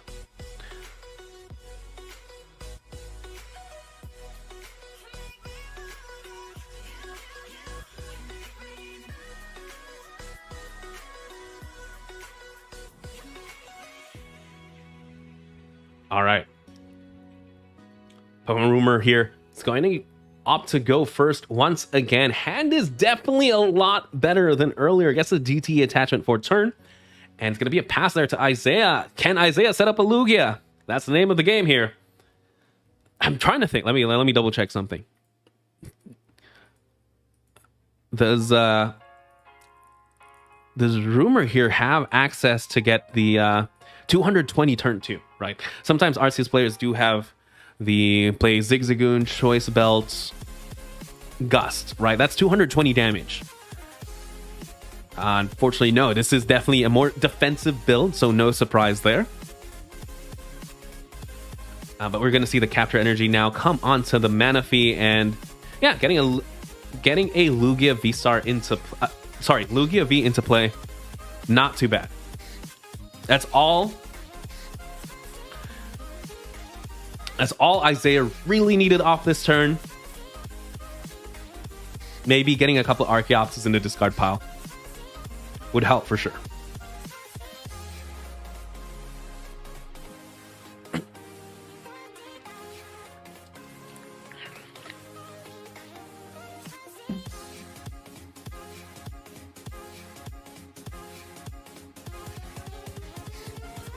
All right, we're going to see the Lugia V come into play. I want to see what else. There's the Evolution Incense. Maybe, of course, grabbing the Archeops to see if they have ways to discard it. Isaiah going second here does have access to their supporter. Could play something like a Research here. Or maybe even Serena just to get that discard off. But we'll have to see. There's the big Professor's Research. Question is, how many resources do we have to lose? Looks like I did see an Aurora Energy there go into the discard pile. Yes, one Aurora Energy. Not too bad there. Gets the Oranguru with the Primate Wisdom ability. Again, this Guru definitely has shown its worth in Isaiah's deck when it had to protect the Dunsparce earlier in an earlier stream, an earlier match there. But also just being able to provide the support with the Primate Wisdom ability, getting energies back into the deck is absolutely huge. We're going to see the Evolution Incense come down, grab the Arceus V-Star, quick deck check there, and they should be able to attack here, take the first prize of the game, hit them with the Marnie as well, limit their hand, and oh, that's actually pretty big. One way to definitely swing this matchup is to try and get that turn 1 Path of the Peak, which we are going to find here. And again, Rumor has access to the Starbirth ability, one of the most powerful Pokemon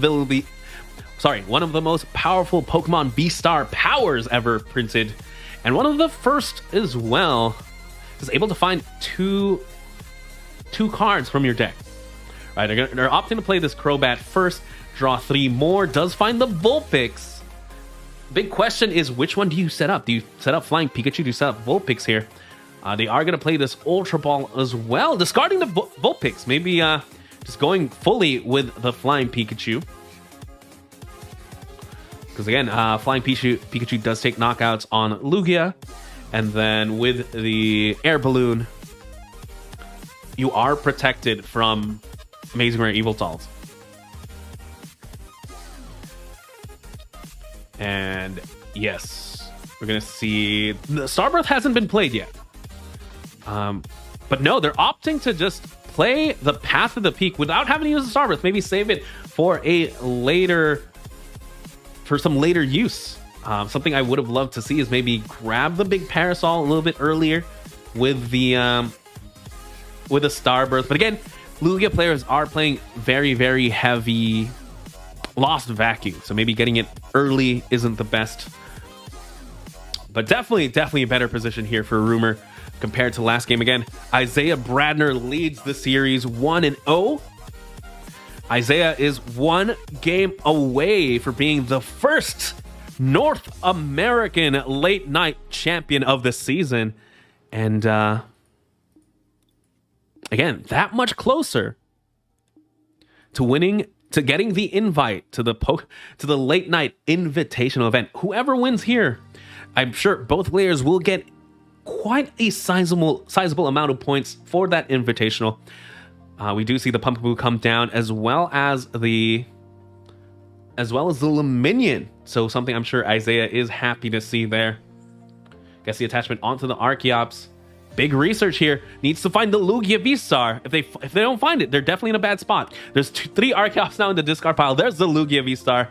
And again, we talked about one of the most powerful V-Star powers and one of the first V-Star powers in Arceus V-Star's Starbirth, but you know, Lugia V-Star does match it as well. Definitely a powerful V-Star power there, and one of the newer ones. And we're gonna see a Primal Turbo get the third powerful energy attached to the Lugia V-Star. That should be just enough there to take a knockout on the Arceus V. Something I'm sure Rumor maybe needed this turn is the Gardevoir, the Radiant Gardevoir that does prevent 20 damage, maybe force Isaiah to overextend on the powerful energies, but yeah, again, Flying Pikachu, great attacker in this matchup. But by losing this Arceus V and having Arceus V and Crobat in the bench, Isaiah can definitely play around the big Pikachu. And also, without the big Parasol, definitely susceptible to Amazing Rare Eviltal. They need to find the Parasol right now. Like, right here, right now, or else they're in trouble. They do have an attachment there to the Lugia V. Big Serena here, discarding the Piers. No Parasol, unfortunately. But they do have the DT. Oh, they can Ultra Ball here. They have a second Arceus. That Arceus V has been in play for a turn. So they are going to have access to the Star Birth ability. Again, coming in clutch. He did opt to save the V-Star power earlier in the match. And definitely playing dividends here. Probably needing to find depth, big Parasol, very big grab there. I'm not sure what else they're going to need from the hand. Maybe just another support. Maybe Gust, just to be safe. Radiant Gardevoir isn't going to do too much. Maybe protect the bench a little bit. Yes, holding on to the boss's orders just in case. I think definitely a great play there. And there we go. We're going to see the Max Balloon. 320 damage because Lugia is weak to lightning. And as well as being protected there from basic Pokemon. And Isaiah here can only attack with a basic. Oh, he can attack with the Archeops. Archeops is a stage 2 there. This can hit. He can attack with Archeops twice, take a knockout on Flying Pikachu. No, but we're going to see the Amazing Rare Eviltal. The name of the game now is, does Isaiah have the Lost Vacuum? If Isaiah has a Lost Vacuum, he'll definitely get a big threat out of play. We see the Primal Turbo just getting attached now to the Amazing Rare Eviltal. The Rumor here is just thinking, does he have it? Big question. The tension here, folks, is palpable. Very close game indeed. We're going to see the DT attachment onto the Archeops to pay for a treat. Big Marnie here. So they don't quite have it just yet. Up this Marnie. Can they get it? The boss's orders is going to leave the hand as well. If they don't have it here, chat. If they don't have it here, ladies and gentlemen, Rumor might just have enough in the tank to really run away with this game. We do see the Eviltal all powered up. Is the Archeops going to retreat? It could. And if he does retreat, is it going to be the Pumpkaboo? Is it going to be the Eviltal? It's going to be a pass there from Isaiah Bradner. Back to Rumor here. Does play the Luminion. Finds the boss's orders. Is going to just go ahead and deal with that Amazing Rare Eviltal. And what do you do now? If you're in Isaiah Bradner's shoes, how do you deal with this Flying Pikachu? Still have to take 4 prizes. You definitely lost a lot of resources as well, since that Eviltal had all the energies. There's a quick GG there. And Rumor ties it up. Ladies and gentlemen, we're going to a game 3 here for the late night event. And who would have guessed? Alolan Vulpix V-Star takes a game against Lugia V-Star, one of the best decks in format, piloted by one of the best players in format, Isaiah Bradner.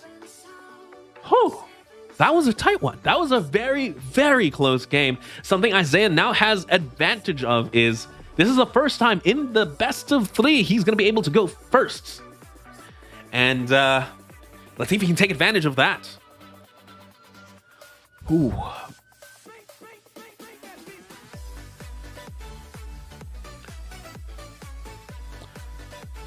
All right, both players shuffle up. Opening, Rumor here, opening up with the Pumpkaboo. Not too bad. I 100% believe that Isaiah should have access to, should be able to set up their Lugia V-Star going second, unless a Rumor here gets the turn 1 path, right? Something that could definitely swing the game is in the Lugia matchup. Sometimes just getting the turn 1 path, pair it with a Marnie, sometimes that's just enough to swing it. By playing Path of the Peak, you're forcing your opponent to have the Pumpkaboo, right? And then you're hitting them with a Marnie or a Judge, giving them only 5 cards to work with. And typically early in the game, Lugia's decks aren't that consistent, right? They have a lot of brick cards that could show up, right? Typically, you don't want to draw into your energies. You don't want to draw, or you also might draw into like some Archeopses that you don't need anymore. There's a lot of things that could still go wrong for the Lugia deck, and by limiting your opponent's choices, by forcing them to have the Pumpkaboo, the Lugia, the way to get the Archeops into the discard pile, sometimes you can slow them just enough so that you can set up. We're gonna see the Isaiah Bradner there just grabbing the Oranguru, maybe also realizing, hey, you know what?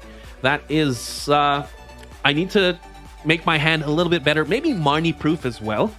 They're gonna go ahead and switch the top card of the deck with something in their hand, and yeah, that's definitely a way to play around Marnie, right? By using Primate Wisdom, Marnie does not shuffle the deck. You shuffle your hand, put it to the bottom of your deck. That means whatever is on top of your deck stays on top of your deck. And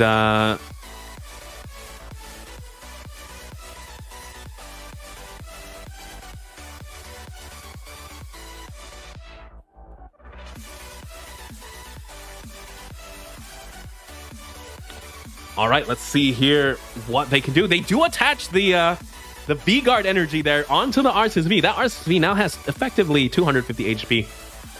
A lot bigger, but something Lugia V-Star definitely can still hit. All right. Yeah, we're just going to hit them with... going to opt to play the Luminion instead, potentially. Maybe... Did Isaiah not play a supporter the last hand?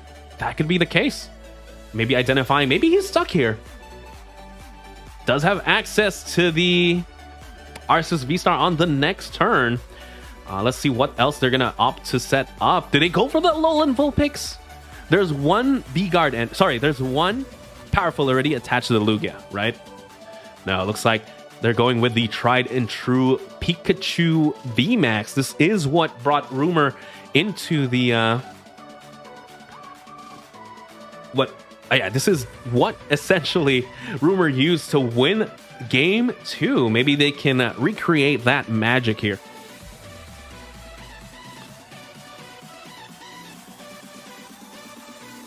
All right, next hand is looking good. That Ultra Ball definitely stung a little bit.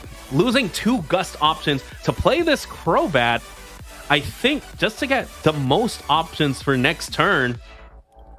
Really, I think they're really digging for that turn 1 path. The only reason why you would opt to lose 2 Gust options is if you're digging for something important.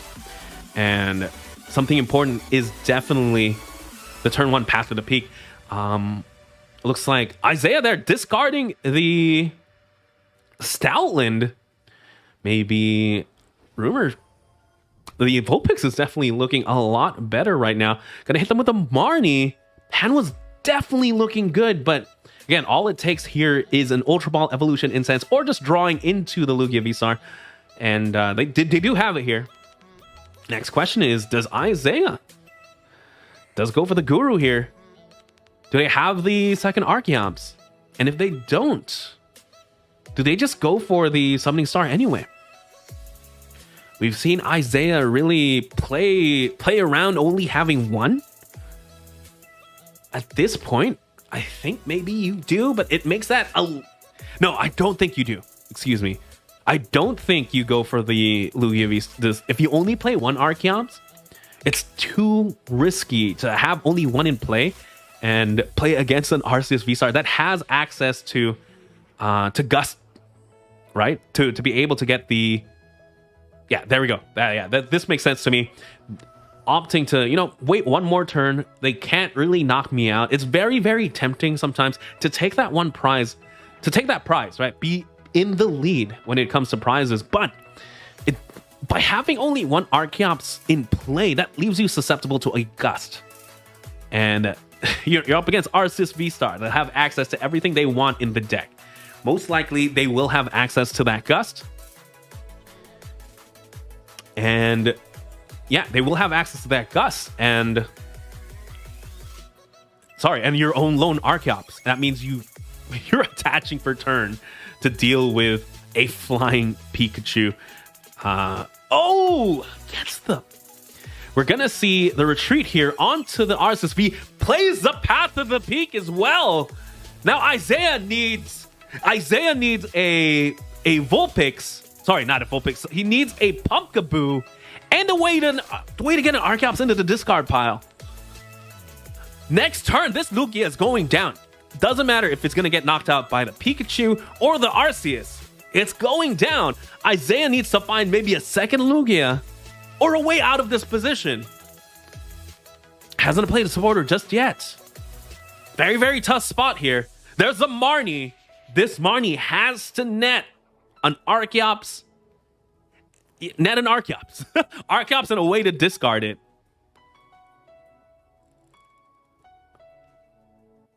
They could just get one. They could get one Archeops, get double powerful, take a knockout on. They can't. They also need the Pumpkaboo. There's the Evolution Incense. Evolution Incense. If there is a Quick Ball in hand, you play it here.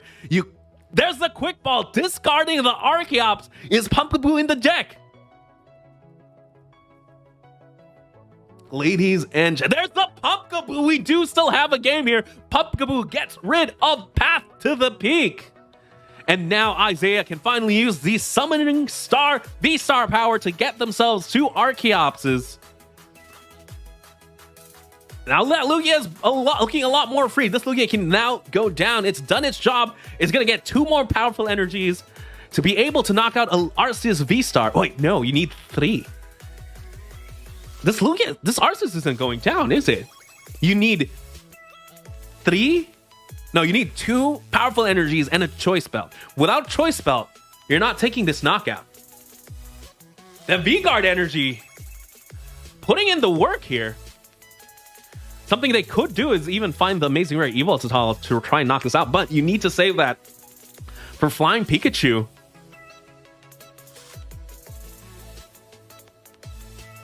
Oh boy, again, roller coaster of emotions for me. Sometimes I think Isaiah has it. Able to get the two Archeopses down, finds the Pumpkaboo, bumps the path, but sometimes you walk 2 steps forward, 1 step back. You can't take a knockout on the Arceus. Identifying that, retreats the Pumpkaboo. Not a bad play here.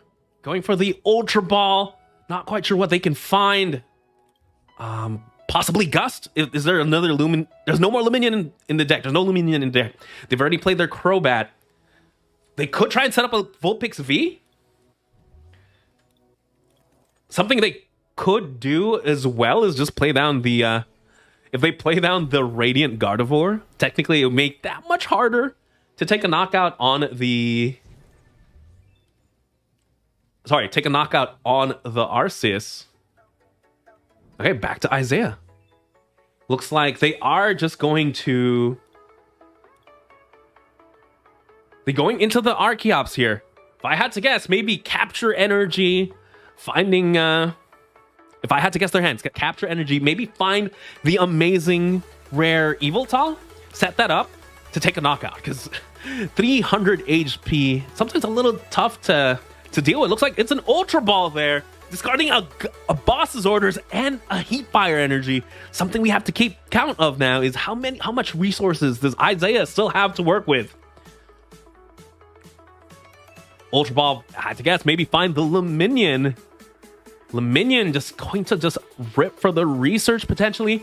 Let me double check Isaiah's deck if they play any means of like a Skyla or an Irida to get the...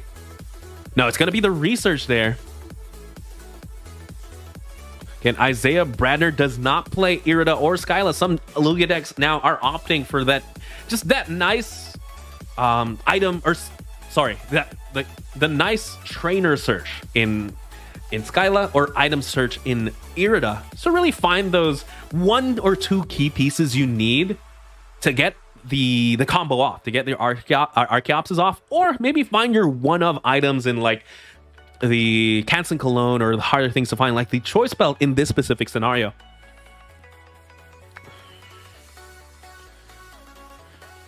Let's see if they find it. Again, Isaiah needs to take a knockout this turn, or else he goes down to odd pricing off just the Arceus. You know, Arceus not typically the one you want to... Yeah, if... You don't want Arceus to take too many prizes here. Typically, you want Arceus to get 1 hit off, and then you take a knockout on it. That's typically what happens, but this V-Guard energy definitely putting in the work. There's the attachment onto the Archeops, finding themselves the Amazing Rare Eviltal. They're going to retreat there onto the Lugia. At this point, maybe you just hit. You just hit. You're not going to take the knockout. You go into Luminion for the next turn to take this knockout. That could be a play as well. Because either way, you're going down to odd pricing if you opt to... Sorry. For a second there, I thought he Primate Wisdom into the Choice Belt, because I did see a trainer played there, but it looks like it's going to be the Evolution Incense, shuffling the deck up. Do they have the Choice Belt? Primal Turbo. Do you have one more powerful? No, they're going to opt to attach there onto the Amazing Ray. There's a Choice Belt! So this is going to be a knockout onto the Arceus V-Star. Isaiah Bradner takes the lead, goes down to 4 prizes, but now has to deal with a Flying Pikachu. Is there an energy in the discard pile? Is the next question. There is. Raihan is now activated. Raihan able to accelerate an energy from the discard pile. Grab anything you want in the deck. Could find themselves the Eviltal, but the better option might be that big Parasol. We saw this combo pay off earlier where they had Flying Pikachu, and the Parasol definitely saved them here. Looks like maybe just gonna grab the Vulpix V. You know, they're just gonna take a knockout on the Lugia. Yes, the Pikachu will go down. Yes, they'll take down 3 prizes, but they will respond with the Vulpix V-Star, or they can opt to attack with it right now. Yeah, it looks like that's exactly what they're going to do. They're going to go ahead and Snow Mirage there. Take this knockout. 140 damage. Go down to 3 prizes here. Something very, very scary. I'm sure they wanted that boss's orders a little bit earlier. Because as much as you want to tank, right? You're putting up this wall in Vulpix V-Star, in Flying Pikachu. These are walls. These are Pokemon that are very, very, very hard to knock out. You're forcing them to use their Eviltal here. However, you have a Luminion, you have a Crobat in the bench, right? Isaiah is 1 gust away right after this from winning this entire game, from winning the entire series. The Ultra Ball here should net them maybe Radiant Charizard, just set up the board, or potentially... No, yeah, definitely. I think Radiant Charizard is the grab here. If they have enough energies to facilitate that. Either that, or maybe find yourself another Lugia. Lugia is colorless energy attacker, a lot easier to attack with. You can attack with DTEs as well. Big, big decision here. Again, the only thing at the moment that can deal with the Vulpix V-Star is the Amazing Rare Eviltal. Since Isaiah Bradner did get rid of the... He did get rid of the Stoutland earlier in the match. Again, Stoutland does have the wild tackle attack for 200 damage that you can power up with powerful energy. There's the amazing rare Yveltal. And yeah, I have to see here. Do they bench the Lugia? There's the Lugia off a 3-card hat. They're going to take 2 prizes. They're going to take 2 prizes here. They're going to Primal Turbo onto that Lugia. How many energies do they have? They still have a double turbo in the deck. No, they don't. They don't have any more double turbo. Heat Fire. They have like one more powerful.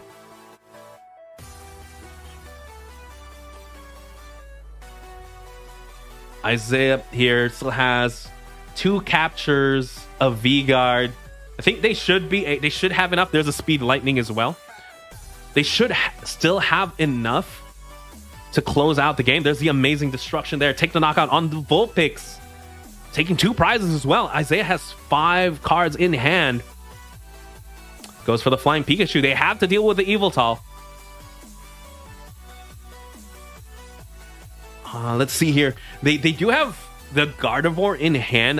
That's not gonna help out in this scenario, in my opinion, because Lugia does do a base of 220 damage. Lugia V-Star does a base of 220 damage.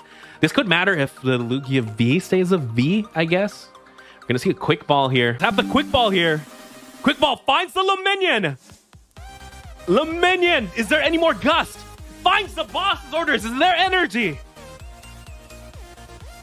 Primal Turbo coming up. 1 capture.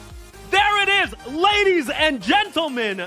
By playing this boss orders, bosses up the Luminion, takes the last 2 prizes of the game, goes around the Flying Pikachu. Isaiah Bradner is your late night number 72 champion. Absolutely intense game there. Played it absolutely beautifully. Had just enough resources to deal with Rumor's deck. Played around the Flying Pikachu. Played around the Flying Pikachu. Played around the Vulpix, and was able to take the win. Again, Isaiah Bradner, absolutely amazing player. If you check his Pokemon resume, he's no stranger to day 2. Again, just this season alone, getting multiple top 16 in multiple regional championship. But yeah, absolutely amazing. I think I got a little bit too excited myself with all the amazing plays here tonight. And yeah, again, but huge props to Pokemon Rumor bringing such an interesting deck to the late night series. I'm sure if you asked all the pro players here in a 270 person tournament, Vulpix was not going to make top cut, was not going to make the finals. I'm sure it was in no one's bingo book that Alolan Vulpix V-Star makes it to a top cut to the finals of a 270 person tournament. But Pokemon Rumor, again, we got to see the power of that Vulpix really put in the work against like the likes of Hisuian Goodra, and pairing it up with the Flying Pikachu definitely put in work against Lugia V-Star himself. And yeah, just great game. I couldn't ask for a better final here for the late night invitational number 72. But yeah, guys, that's going to be it. That was an absolutely amazing stream. Don't forget to check out the late night events that happen every Tuesday late at night. We have one for the EU time zone, and as well as the North American time zone. And you can be sure to keep seeing this stream every Tuesday for the top 8 coverage. And yeah, we want to see all players battle it out to get that invitation to win the trip and hotel to Japan. I mean, very, very, very big stakes. The biggest stakes of any online tournament. And we definitely want to get those people who does to the Pokemon World Championships over at Japan. With that, that's going to be it. My name is PrimeTimeWizardTV, or You can also call me Wancho, but hopefully you had a good night. Hopefully you guys enjoy.